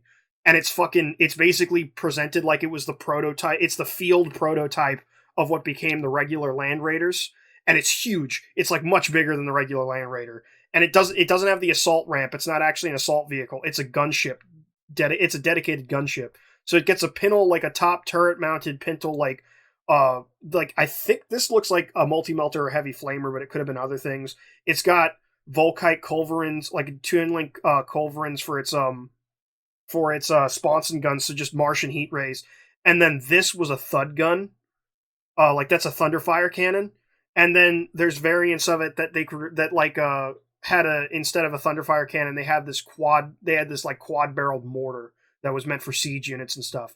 And I think like to this was like they had positions for missile launchers on here, like the Land Raider Helios, or this might have just been like communications equipment and he just doesn't have the full antennas on it. But I couldn't really tell you with this angle because it's kind of dark and it's painted this whole thing darkly. Gotcha. Also, one thing that I've noticed on all of these is the distinct lack of smoke launchers on them. Yeah, it's weird because since 5th edition onward, 30k and 40k has written it so that like the vast majority of vehicles in any codex come with smoke launchers as standard. And smoke launchers used to be a big deal in 3rd edition and 4th edition. But just nobody models them on there anymore. Did they have some models that actually had smoke launchers? I used to have smoke launchers modeled on my Lehman Russes. Okay, gotcha. Yeah, I modeled smoke launchers on most of my Chaos Marine vehicles. Actually, that's something I didn't notice when I first watched this. Thank you for pointing that out. None of these tanks that he has are modeled with smoke launchers on them, as far as I can see here. That's fucking weird. Now, granted, I know that there's a way where it pretty much just dumps oil onto the manifold, or exhaust, rather, not the manifold, but the exhaust system of the engine to make smoke. It's a smoke projector. Yeah. But, I mean, I could see that, but literally having it on every single one is, that's a thing. Proteus into an Achilles. It's a Land Raider Proteus, rear half, sides, and the front half is a 40k Land Raider Achilles. The actual seam is right through the middle, just for the record. I'm pretty proud of it. Yeah, I gotta be fair here. I was wrong. Because that is also like an Achilles thing, but like the Land Raider, that is like the Land Raider Proteus. Not gonna lie. Sliced right through there. And I put the cupola on top, which is where the commander sits. And this is how a commander will usually spend a battle in a tank. He'll actually be out the top. Obviously, he won't be sticking with his entire legs out, probably just be his head looking out the top. But of course, I put him this way so he can actually see over the top of his tracks and have some vision. Now, this vehicle, we've got a pintle weapon up here. This is a weapon that is operated by him, exclusive to the rest of the tank. This is not to be confused with, say, the Sabre, which has a secondary hull weapon mounted above the primary main gun, which is not the pintle weapon. Pintle weapons are not supplied in this Sabre kit. Now, in the Land Raider, you have a larger crew, and of course in this vehicle with the artillery cannon, there is a cut down on the transport capacity. But we still have a driver, we definitely still have a commander, and we must have some sort of gunner. The only assumption I will make about 40k vehicles that I'm very certain of is that the gunner, most probably, doesn't have a loader. Everything is auto-loading, and that makes perfect sense. There are, of course, downsides and... I don't know, he's made a lot of assumptions so far. Yeah, especially that Land Raiders have a larger crew, and it's like Land Raiders were crewed by 2 dudes canonically, like the vanilla Land Raider was, and I don't imagine why like a Proteus, an Achilles, or a Spartan assault tank would need an additional guy beyond that just because they have a Thunderfire cannon in it, if the Thunderfire cannon is also auto-loaded. Assume they've worked out all the downsides, and the chance of them breaking down is really minute in 40k and 30k, so it's not really an issue that you don't have a human loading. The side weapons, yeah, maybe they could have some sort of machine spirit, but I imagine they're most likely fired by someone like the commander when he's in a hold-down position and they're facing an incoming infantry attack, and something like the main battle cannon on the vehicle is no longer of any use. Again, probably not a front transmission, because it has these large hubs here. I'm not seeing any visible transmission. I dare say the actual large rear wheel here is our driving wheel. Could be wrong on the Proteus, but that to me makes the most logical sense. Apart from that, sloped front, big escape hatches, and of course the commander's hatch on top. Yeah, this is actually a kind of good design. Obviously, you don't want your tracks going this high if you don't need them to, but you could argue that they're only this high in order to give enough room for the return rollers, suspension, and space for the actual hatch to fit in physically, so that Marines don't have to, squeeze themselves in a little ball to get out. They're already squeezed like a little fucking ball in. Applying the concepts of modern tank warfare to 40. Notice his tribal tattoo there. Yeah. It was horrible. 40k and 30k. Think about the Saber tank. This vehicle here, we're gonna pretend it's a Saber. Let's pretend this little point here with a little window. There's some kind of weapon, some sort of gun. We're going to represent it with this bit of blue tack that's just sitting right here, which I'm just picking up because there we go. There is our gun. Absolutely perfect. 10 out of 10 sculpt by me. Going on sale next week in China. So, our poor guy is driving the tank here, and this hatch above him is his exit and entry hatch in the Saber. It's directly above the canopy. He also has a full vision cupola, very similar to the one off the Sicarian turret here, the Sicarian turret with lots of windows around it. That's fine. He's probably not going to use it too much. If he's trying to turn sideways or such, yes. The drivers have terrible vision in general. They usually will just open the hatch and stick their head clean out. And if they're going into combat, you don't really want to be doing that, especially if you're the sole occupant of your vehicle. And this is where things become problematic. Because the sole occupant of your vehicle in a hull down position, you've got only this tiny little window here. And yeah, okay, you may have some periscopes on top, but they're not too much help to you in combat. Because you're not going to get too great a vision out of them. Again, your world is the size of a letterbox slot. It is not much to look out of. And if you're on the move at the same time, because it is a fast vehicle and you're trying to look out of them, you're going to have a hard time of it. This vehicle is going to have a hard time prioritising targets. Okay, in theory, if you're performing a Stug roll, like this Vindicator here, you could sit still in ambush and wait for the enemy. But these tanks are fast. They're not designed to be a Stug. Alright, I have to stop him here. And this is not something that, like, if you guys haven't been keeping up with some of the 30k nonsense, you wouldn't know. So it's like, I have to give you some images here. The reason why he put the tack on there is because he's talking about a Saber tank hunter, which was a tank that in the lore was designed as a stopgap measure. In the actual meta, it was a tank that Space Marines had in Epic 40k and like first edition that they got rid of, so people had to make custom variants of it. It basically it was like a it was a Rhino variant that instead of having transport capacity had a Vanquisher cannon in the front, like a Vanquisher battle cannon in the front, and it was a tank hunter. It was supposed to sit hull down and ambush stuff, and he's talking about it like it's not supposed to sit hull down and ambush stuff. So I don't know exactly where he's going with this when he's like, oh yeah, it's fine if it's a Stug like this piece of shit over here, like a Stug like thing, but it's not if it's an actual Stug like thing like this thing I'm actually talking about. You see what I mean? Like it seems like every 5 minutes he loses where he's going, and then basically like just, starts new points that have nothing to do with his previous ones, and then like contradicts himself. Yeah, well, he is winging it by his own admission. Yeah, but he wings it for almost all of his videos, is the issue. It's just this is one of the only ones he has where he's like has an actual camera as opposed to a still image the entire time. Roll. And they're the same size practically. So there's not much gain here. You're having to pick your target, slew your target around, aim at the target, fire at the target, and pick your next target, and you're doing it all on your own with no visibility. And you've also got to be the guy who's doing all the communication, not only with your, you have no crew, but not only with your fellow tanks working around you, but also with your higher-ups in the rear who want to know what is going on in the battle at this time. How many enemies are you facing? Do we need to bring more troops in? Have we made a Wait, where's he getting that where's he getting that there's only one crewman from? Exactly, that's what I'm talking about. He's saying, like, this is, like, because the thing is that there's no fluff I've ever seen that said that the Saber is like a single crew. And even Rhino APCs have at least 2 Space Marine crew in them. So I don't know why they would have the Saber with only 1. It's the same thing as like saying that like the back hatch on this doesn't work. he's just declaring that it doesn't work. He doesn't actually explain where he's seen any of this information or why. And he's doing this while looking over some flaws of tanks, like overlooking some and then putting others on blast, and then just missing a lot of things. And it comes off as he seems to just not doing any of his fucking research. From command, the commander always wants to know what the fuck is going on. Trust me, you get a lot of questions if you're in charge of a group of soldiers. I can tell you this from my days.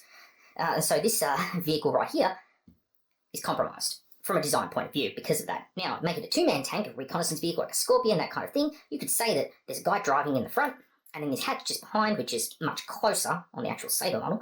But on this hatch close behind is where the commander is.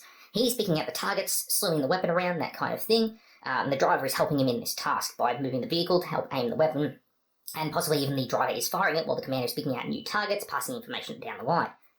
These are important reasons why I don't think the Sabre design would work. Now, science fiction, universe where magic and such exists, and because people like to use that answer as an excuse for everything, I will say this.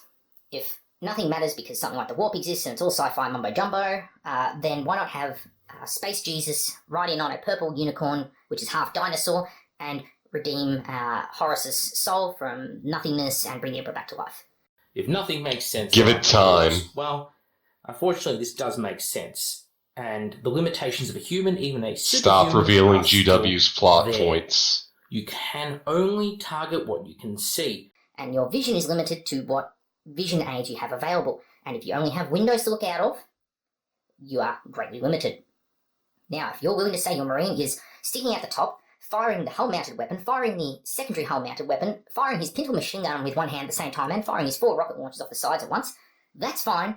I think it's implausible on the Sabre tank, which is why, realistically, I'd do away with the 4 side-mounted missile launchers and keep it to just the 2 hull-mounted weapons and get rid of a pintle weapon altogether. Because you've got crew demands. How much are you expecting this poor bastard to do? Can we all agree that he is still a human? Even a Marine with superhuman reflexes, better sight, hearing, all that kind of thing, he's still slightly limited by the fact he's only got 2 arms. Didn't Joel say that he's supposed to be jacked into the tank? Yeah. And also, he's basing this off of this Aurochs model, when the actual Sabre model, if you had one, would more than likely have tons of bits and pieces options for you to put cameras and everything on them. And also, once again, he's not really explaining where he gets the whole idea that there's only one crew member on it. I'm looking at the model right now, and there's multiple hatches on it. Yeah. Well, I mean, it's a Rhino variant, so of course there is. Look at that image I just sent. Yep. You can see there's a commander's cupola, directly behind the driver's hatch. Yep. Yeah, your fucking space nutsack's gonna be touching that guy on the back of the neck, but they're brothers. It's fine.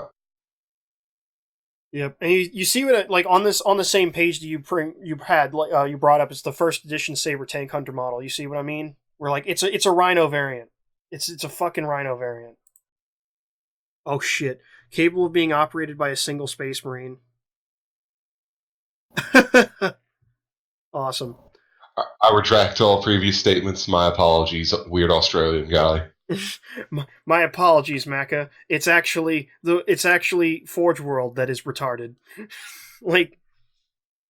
God, this tank looks really overburdened. I don't know why they would, because I everything I just said about the Sabre was true for the original renditions of it.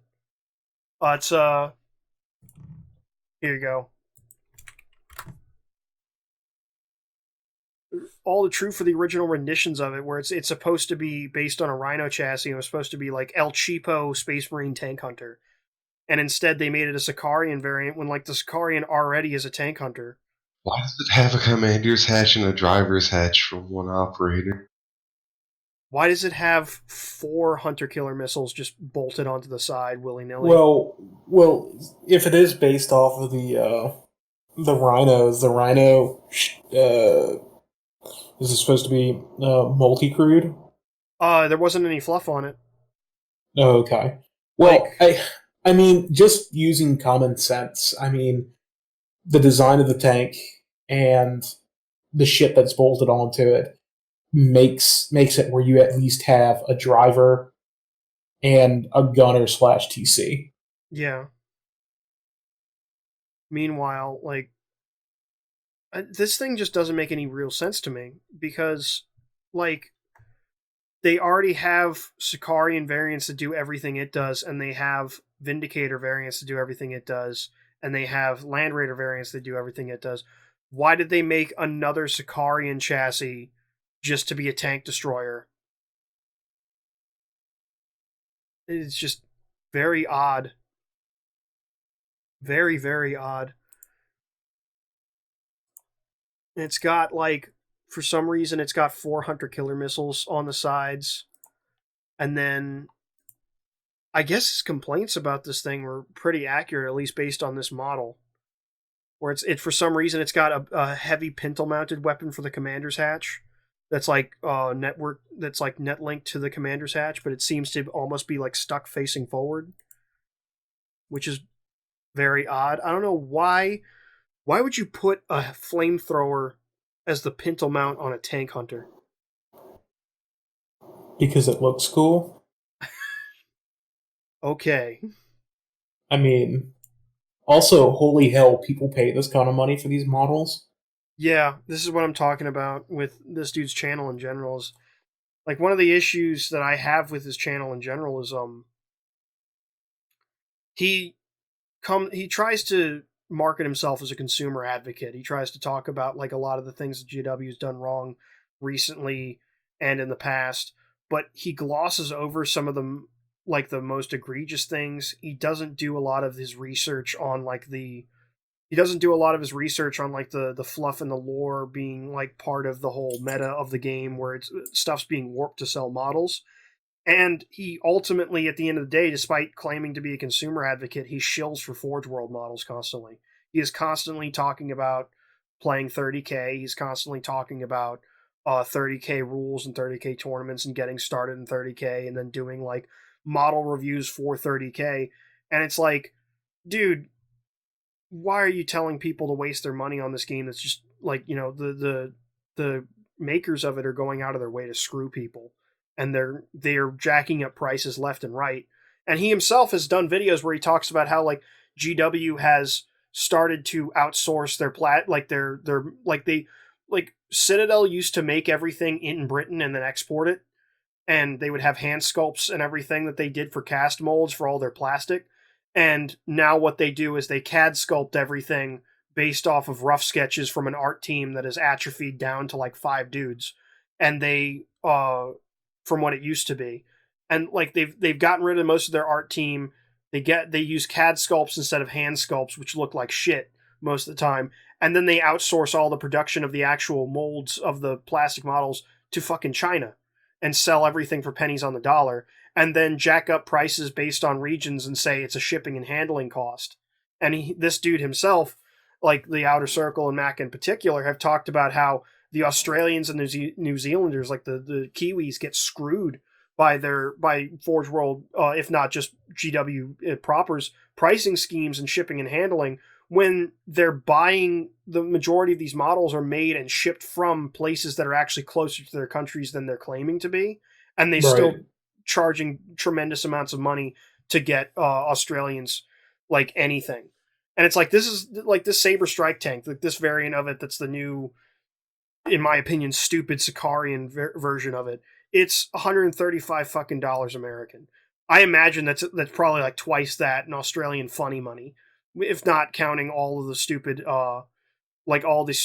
fucking shipping and handling costs they're gonna do. Yeah. Also, I believe it's the dollary due. Burger bucks, all right? Burger bucks. 135 burger bucks.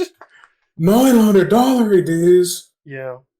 $599 US dollars. Yeah, I mean, I'm just looking at Forge World, which I haven't looked at since I was in high school, over 10 years ago. That's a good thing. Yeah, and I mean, the Krieg models, like, I'm just looking at Guardsmen, and they look fantastic. Yeah. But for a squad of what is that, 10 guys? You want $72 fucking dollars for it. That's before shipping and handling. That's and insane. They charge shipping and handling as if they were shipping to you from Britain when they have distribution centers in the US. That is just gay as hell. Yeah, it's retarded. Like, there's so much retarded shit going on with GW. Oh, what's that? GW's being scumbags, as always? I never would have guessed. But that I brings me... am shocked that you would level such an accusation. But, like, that's my issue with the Outer Circle and just Mac in particular, I guess. Like, you know, considering we never see anybody else on the channel except him. Like, like I said, he says he's a consumer advocate, and he says that he's going to be honest with you, and he's a real hobbyist, and he's a real gamer, and he has all these models and everything, but ultimately it comes down to him just being like, you guys should pay thousands of dollars to play Plastic Army Men with shitty subpar Plastic Army Men that constantly have terrible rules and worse models coming out all the time that make your current army irrelevant. And it's just... Man, that's almost why I just went to start playing fucking, like, World War II tabletop stuff. Yep. We will have Fistful of 40k one day. I mean, I'm totally down. One day. Alright, let's finish this up. He's only got one head, and yes, there may be a machine spirit in there to help him out. I don't know, but if you can replace the crew members in something as small as a saber, which our standing Aurochs, of course, is representing, with all this kind of thing, then why do any of these tanks here not just do that? Have machine spirits fire everything? Wait. Alright, first off, that's bullshit, because you can put, like, all of these are 30k models. In 30k, you can buy a machine spirit upgrade for all of them. Like, that's an actual thing. You can buy the machine spirit upgrade, and gives the vehicle power of the machine spirit, which does let them fire a gun without while the crew is shaken or stunned, because the machine spirit can do it for you. Also, I just realized this because, like, I was dumb before and was thinking it was the Rhino version. Why is he using the Aurochs as the stand-in for his Saber tank hunter when he has a fucking Sicarian right there that is the same actual size and he can take the turret off? The hell is going on? It's boggling my mind. I'm sorry. That's fucking with me. We don't need these complicated sighting systems and all these viewports. Just, have a computer do it all. Well, unfortunately, in this universe, they've rationalized it by saying, hey, that's not how computers work. We just don't have enough of them, they're not reliable enough, that kind of thing. So... Wait a Out of all sec. of these, funny So, enough, I'm reading the description again, and it doesn't say that it is only operated by one Space Marine. It says it's capable of being operated.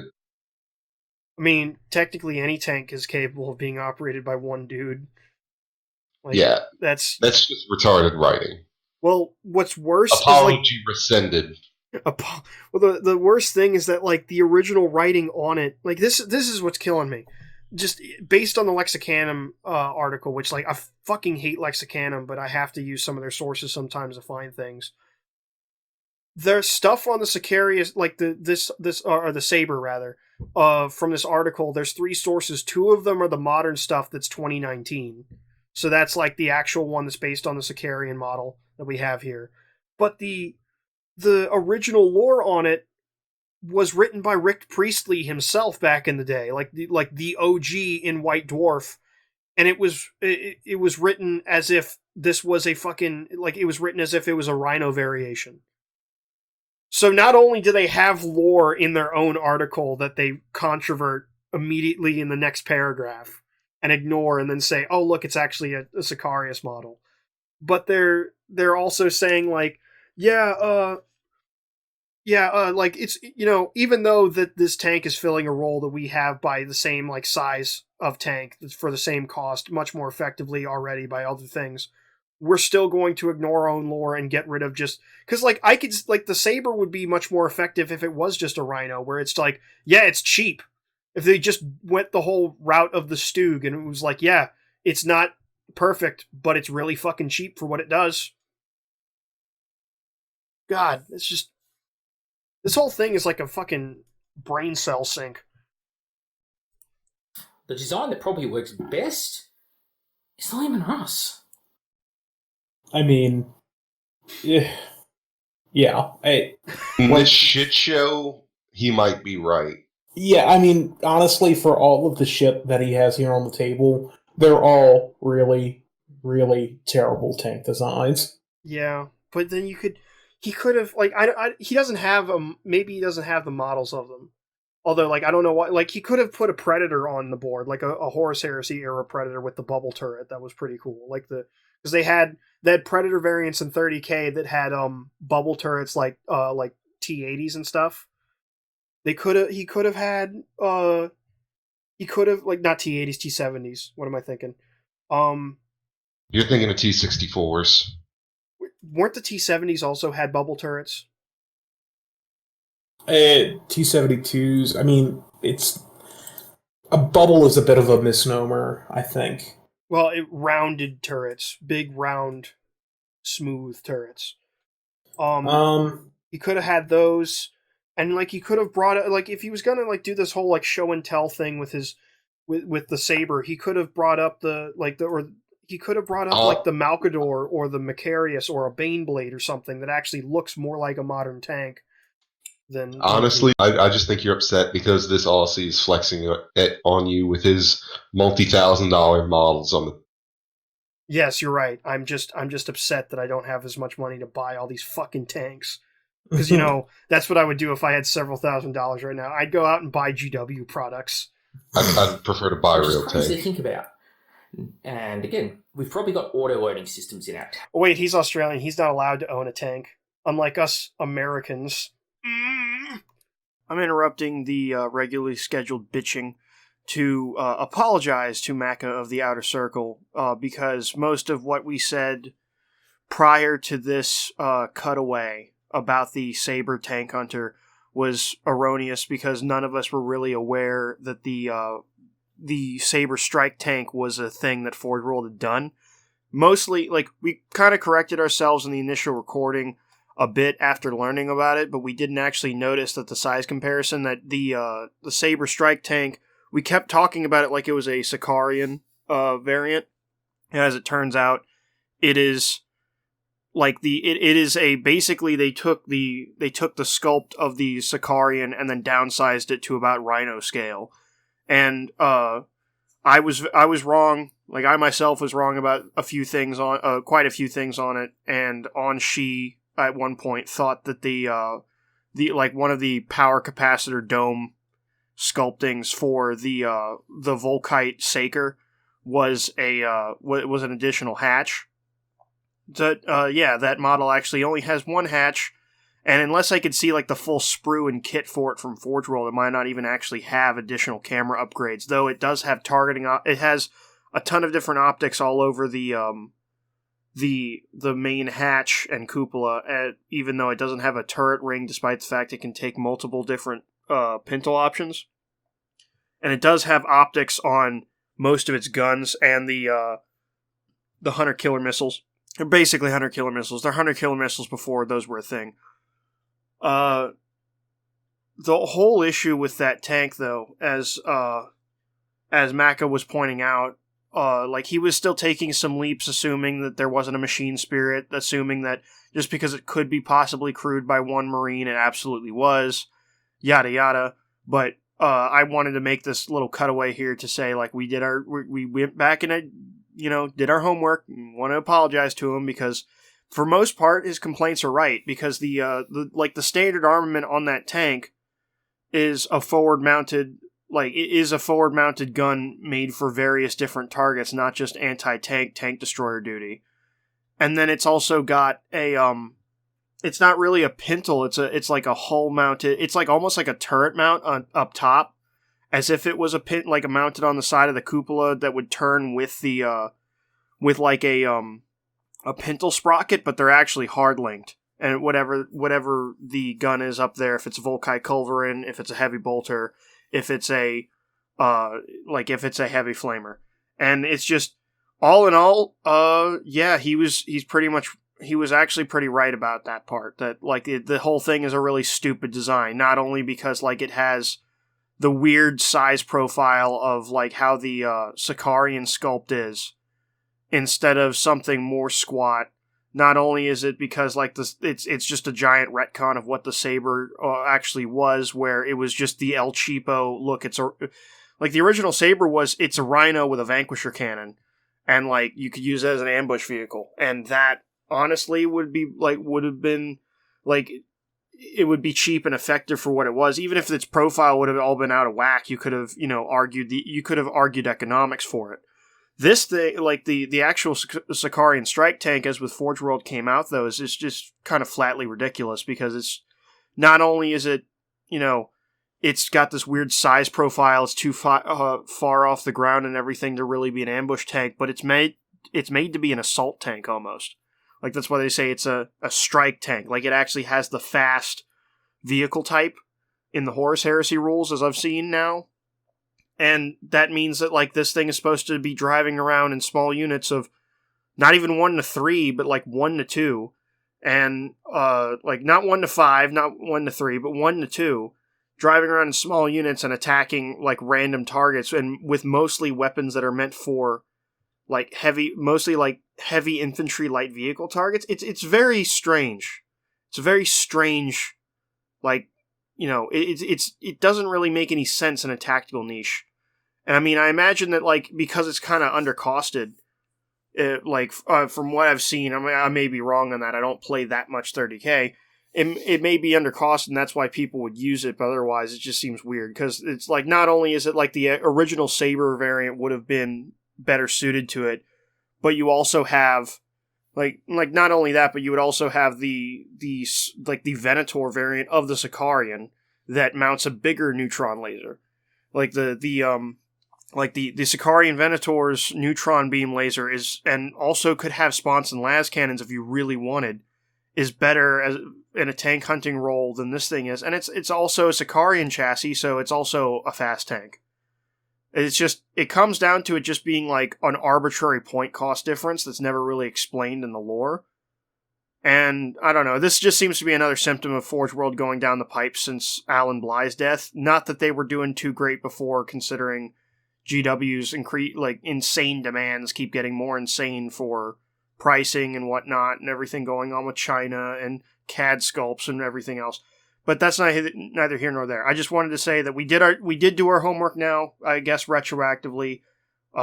We are sorry for insulting you on the topic of the of this Saber strike tank mecha.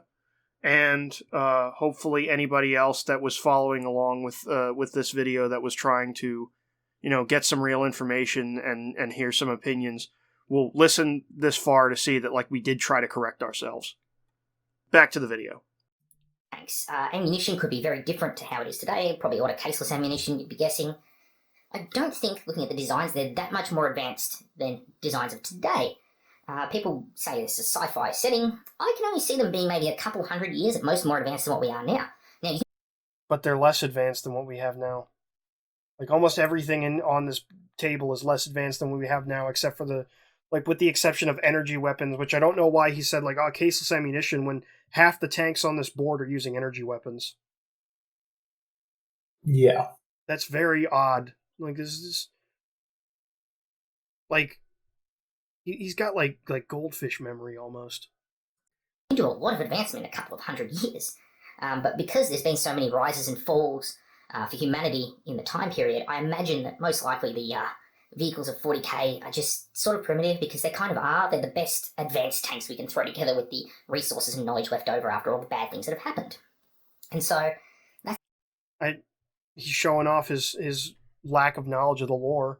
They explicitly, for at least for the last 6 editions, have stated, yeah, the Leman Russ is actually a tractor we reverse engineered from an STC and made into a tank. It's the best we could do. I don't know. I'm not. That's what I recall, but it could change. It could have changed easily. And if it has, fuck them. I mean, I know that was even the reason the Leman Russ was used in a lot of the stated lore was it's like the AK-47 of future tanks. Yeah, it's just, it doesn't really break down as much. You can throw dead bodies in the incinerator and it'll function off. Yeah, well, I know that, that's if that could actually work, that would be a good reason, but I mean, like, there's just no real justification for why a Leman Russ is like front armor 14, is there?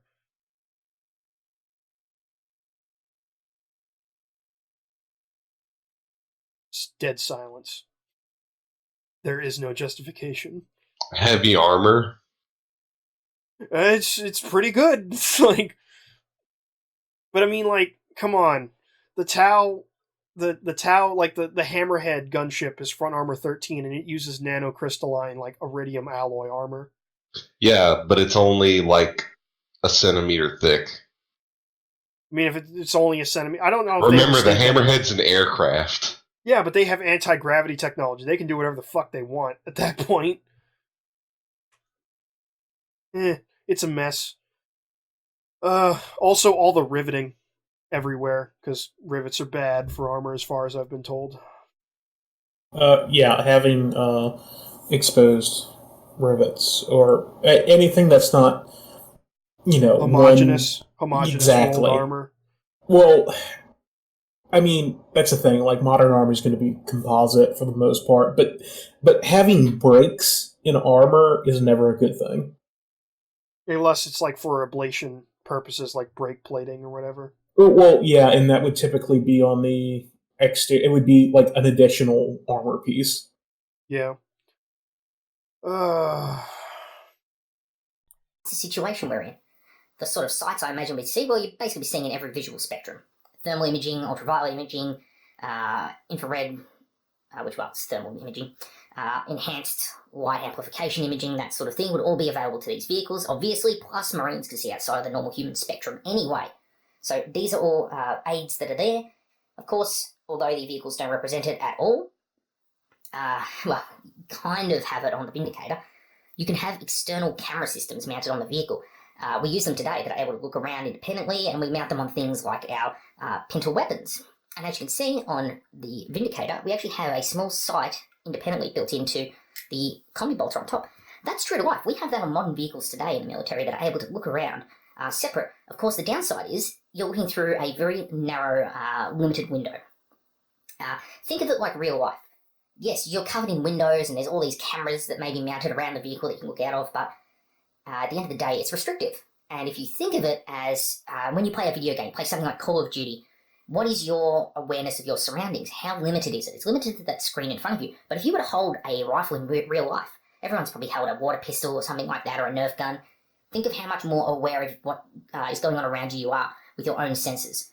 Well, it's the same sort of thing. When you're in a vehicle, you're artificially restricting your senses because of these windows, because of these sighting systems, all that. You have way less awareness than you otherwise would. Now, of course, you could say something like thermals is giving you more awareness, but that's sort of neither here nor there because, well, you may be able to see more in the dark than you could before, but if you're not pointing at the thing you need to see, then you're not seeing anything anyway.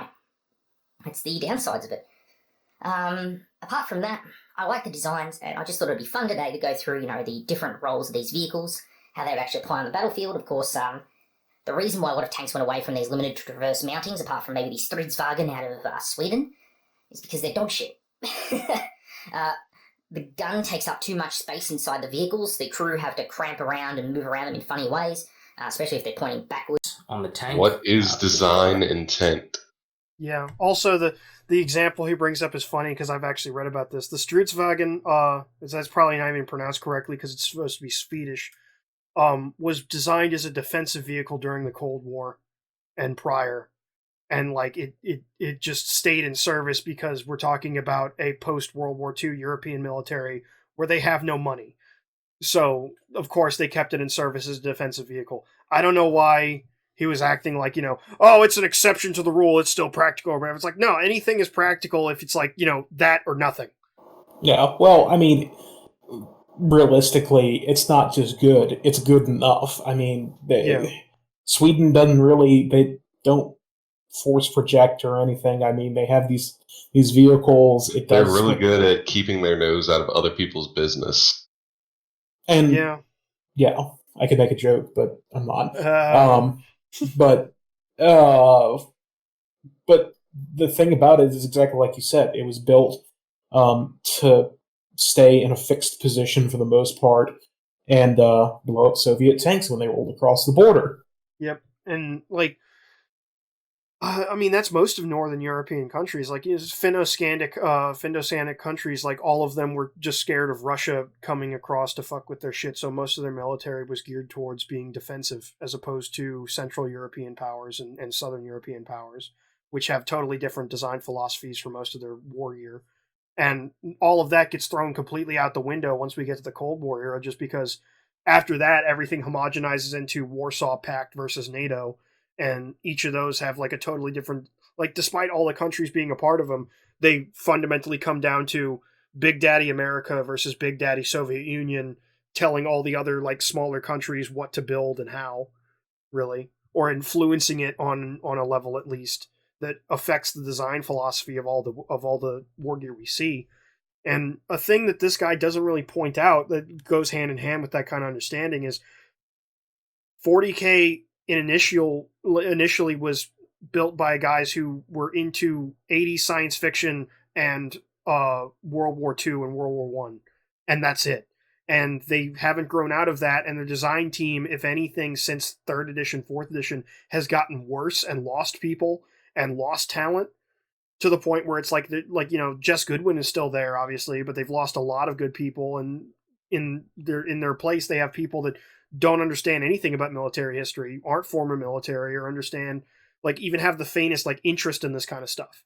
And they don't really, we don't really have a lot of any designs in 40K as far as vehicles go that are trying to be based on anything that we did during the Cold War or Korean War or anything onward from that.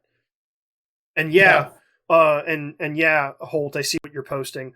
The Mechanicum stuff from 30K is fucking garbage looking. Like, their vehicles are terrible looking. Cause like, why does it have tentacles coming out of it? What the fuck is this? Because they're trains. I like trains, that faction. The thing is nobody actually uses those tanks. If you see a Mechanicum army, they play Legio Cybernetica and the Warbots, and they fuck you up. Because the robots are not to be fucked with. The tanks, however, are goofy looking. Yeah, I saw that, and it was, oh, gracious. Yeah. Let's finish this. Has to reverse the tanks into position. Makes it easier to drive off, of course. But in order to traverse the gun, you have to move the whole tank. And tanks are noisy things to move. And also, they don't move very finely. It's very hard to do fine adjustments sideways, which means that they do have some minimal sideways traverse built in on most gun turrets, but it's really pathetic the amount they can actually turn. They're the fine adjustment. You slew around as your major adjustment, and you do a fine one to get on target. By having a turret, you obviously eliminate all these problems, which is why turrets are on every fucking tank. They're just so good. The Stridsvagn is the exception to the rule, the Swedish S-tank, because that thing is an ambush predator afraid of Soviets at the time, and I guess normal Russians, Vladimir Putin riding grizzly bears or something, riding over the border at them. They can afford to sit still. Fantastic for defensive warfare. But it's not, as we just said, they're not fantastic, they're just good enough. God. They built a very fine mechanism in for turning the hull very minimal amounts, but again, that's not really the norm. So, that's my brief overview of tank warfare, parts of the tank, that kind of thing, the pros and cons of sloped armour. The one other thing that maybe I could talk about quickly before we finish up is the realities of armoured warfare and shot traps. So again, like I pointed out in Panther, something could hit and glance off into somewhere important and destroy it, penetrate the tank, kill the occupants. Very bad news. We don't want something to hit, glance, kill. In 40k, you're going to assume, and I'm going to assume, most weapons have gotten to the point where they're just so damn powerful, they'll punch through the armour of anything. Unless it's just incredibly thickly armoured. And that's how I view things like the Predator. A lot of people go, why is the Predator a main battle tank? I think, hey, they probably went, an armoured personnel carrier with a turret is just as effective as a tank purpose-built to be a tank when it comes to taking the impact of enemy rounds, because the ballistics of weapons is just so fucking advanced in the future. Anything... Even man-portable weapons. That's why they have different armor values. Yeah. Oh, wait, they don't anymore. They have toughness now. And that's wounds. why they have different toughnesses. Hey, you remember that time that, like, the ballistics of a bolter were so powerful that they penetrated the front armor of a predator? Oh, wait, they can't do that. They can't penetrate the front armor of a fucking rhino. What is he talking about here? It's like the last video I did on him. It's like, what are you talking about, dude? What are you talking about? Do you play the same game as we do?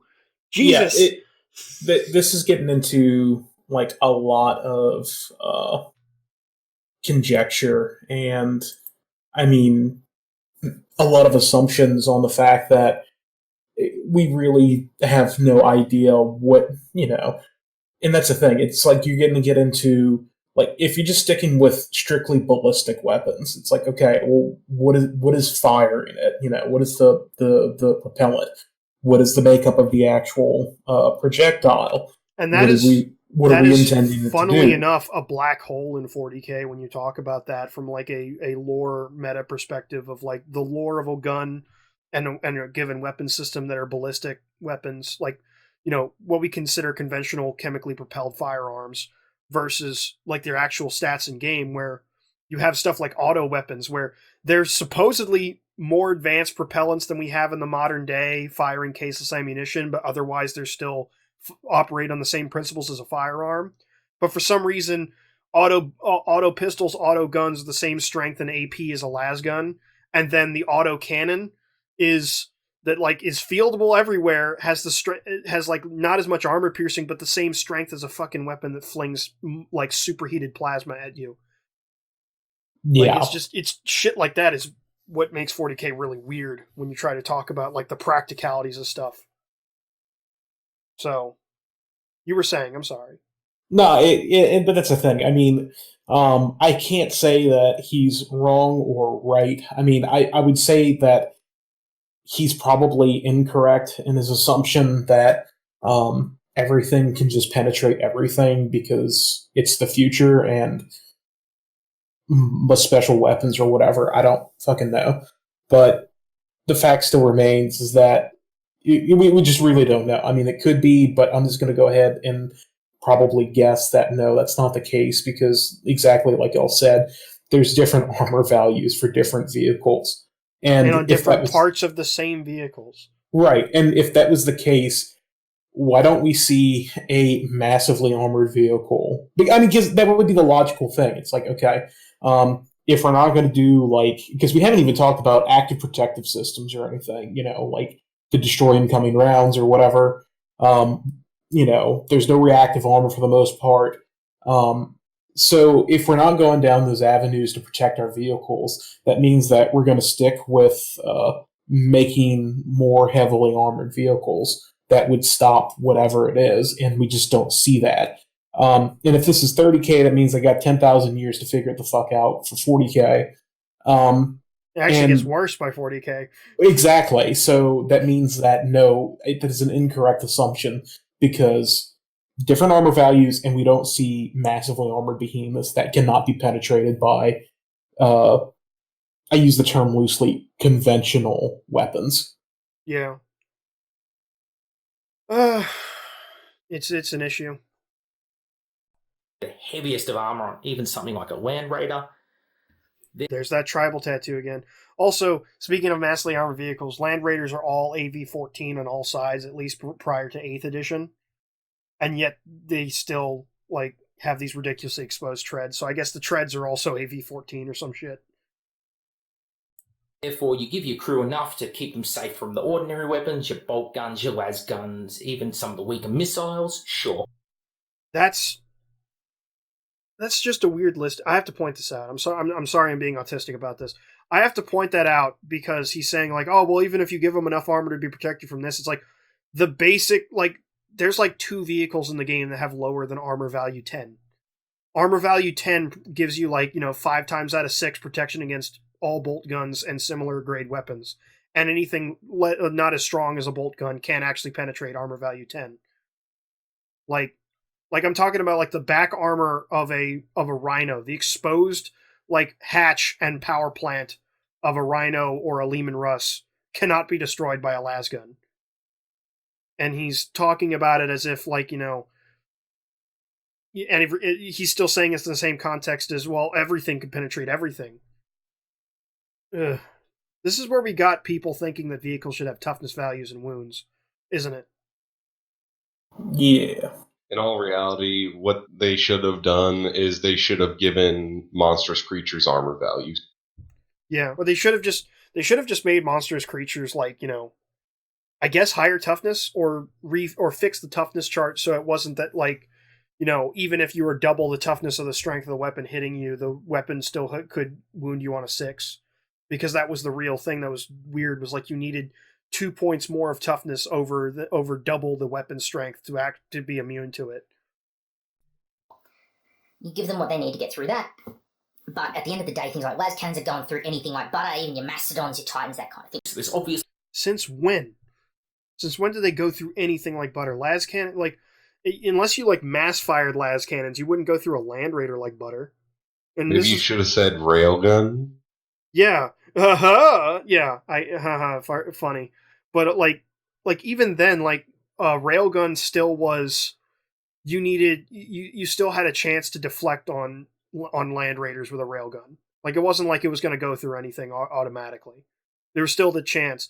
And then, like, that got worse later on when they added the hull points, where, like, a land raider or a Leman Russ front armor could tank several railgun shots. So, what the hell? Like, an upper practical limit to armor. Therefore, it doesn't really matter if you've got a shot trap in a world where everything can penetrate everything, and that's the way I kind of view it. The tank engagements are taking place at short range, because I'm just going to assume that prior to the battle starting, the tanks and such had a long-distance duel that you didn't see off camera, and now this is the final closing moments of the engagement, something like that. That's my rationale behind it. Why things are taking place at point-blank range. And yeah. Anyway, back with the Outer Circle. Hope you all found this informative to some level. Maybe you did know a heap about tanks, maybe you know nothing about them. Maybe you've served in them and you can elaborate further on some of my points, like how bloody hard a tank commander's job actually is, and just how important vision around you is in a battle. It is key, and it will win and lose you battles. A great example of this is France falling to Germany in 1940. The French commanders were good at their job, but they had to do everything on their own in the turrets, pretty much. They were aiming the tanks, they were loading the tanks, they had to stick their head out of terrible cupola on top, or actually there was a hatch in the back of the turret. They couldn't see shit. They had to do all these jobs. They also had to operate the radio. The Germans, meanwhile, rock up in their tanks, which probably infuriated many French designers at the time, because you're only talking, at best, pairs of 3s and 4s in very limited numbers. should we talk about this? I do not have this amount of time. Yeah. But I will say, no Panzer IVs in France in 1940, but the reason France fell very quickly in 1940 was not due to French tank designs. Yeah. I think the point that, at first I thought the point he was going to make is their commanders didn't have good visibility of the field of action. Then not their tank commanders, but their actual high command. Yeah, but then he's like, oh, but the French actually might have had better tanks than the Germans at the time. It's like, what? Well, I mean, the what is that? The Char B1, that massive thing, has a good tank design, but I mean, that's the thing. Tanks don't mean shit when you literally have your defenses overflown and bombed, and your infrastructure falls apart. So yeah, and also like tanks are honestly, like, in the grand purview of warfare, they're a weird kind of thing in combined arms warfare, where they almost exist to the modern debate is that they might not exist any longer soon, and that the niche that they filled for the last 100 years, that they opened to fill in the last 100 years, might be closed soon, because aircraft and drones and everything is going to get so much better that you don't really need something like a tank soon. Yeah, and that gets into different doctrinal issues and whatnot. War never changes. War always changes. Australia always shitposts, I guess. And they have full vision for the commanders. They've got individual guys with individual tasks in the tank, all this great stuff. The French couldn't do it. Using your commander appropriately in tanks can't be elaborated on enough, or exaggerated enough. And frankly, many tanks, especially the Sabre, which I keep pointing to my Aurochs to represent, it does a terrible job of it, and I don't see that operator firing all 7 weapons that vehicle potentially could take. Well. Anyway, Mac with the Outer Circle, thank you all for watching this very interesting, I hope, episode, and I'll see you all next time. That was awful. And this is what I'm talking about here. Most of these are from him. Look at all of this stuff that's like, hey guys, let's look at 30K. 30K, 30K, 30K, 30K, 30K. I absolutely have no beef with that because he's probably just someone that likes 30K. But he keeps shilling for it. And it's just, it keeps getting more expensive. Like, Forge World was already like, let's impoverish myself to play a 500-point game. It's now like getting completely out of hand. Final thoughts? He wasn't as bad as you made out initially, because like when he's right, but when he's wrong, he's fucking wrong. To put it in to put it in words he would probably use. Well, and that's the thing. I'd say under what he just said. Some of the stuff that he had to say was factually correct. And he would definitely benefit from like writing at least some bullet points down when he does these videos, to stay on track and to properly articulate what he wants to talk about.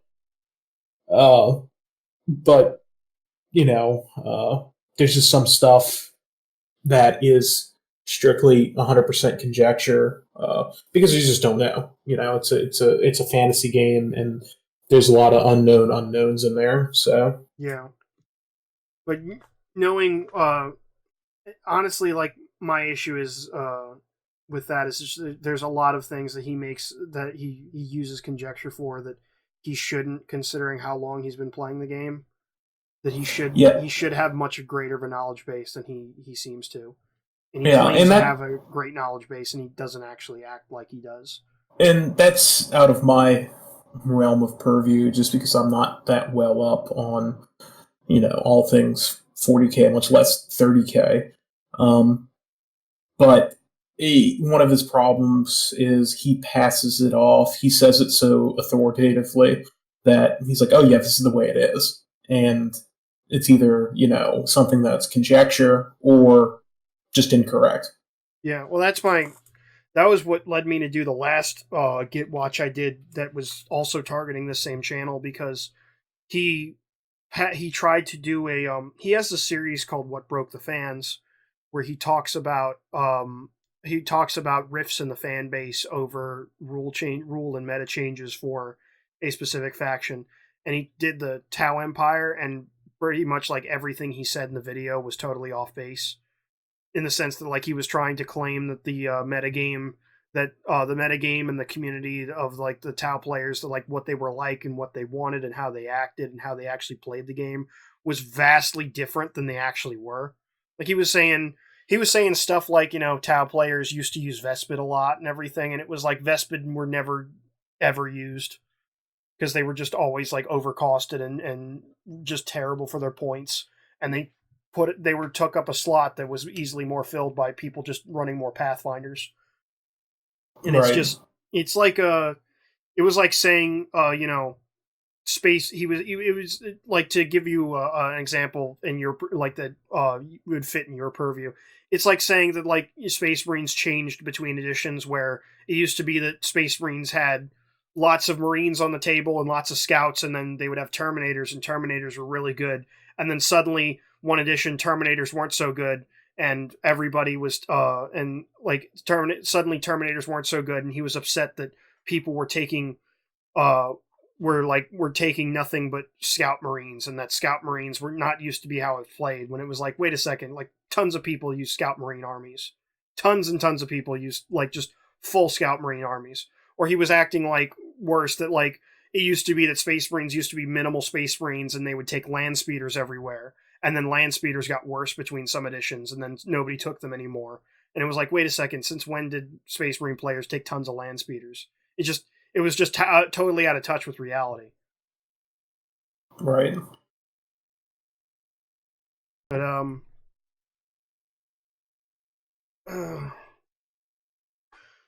at this point, honestly, I'm kind of out of energy with it. But at some point in the future, I probably wanted to do more lore on 40k tanks and talking about the models and everything.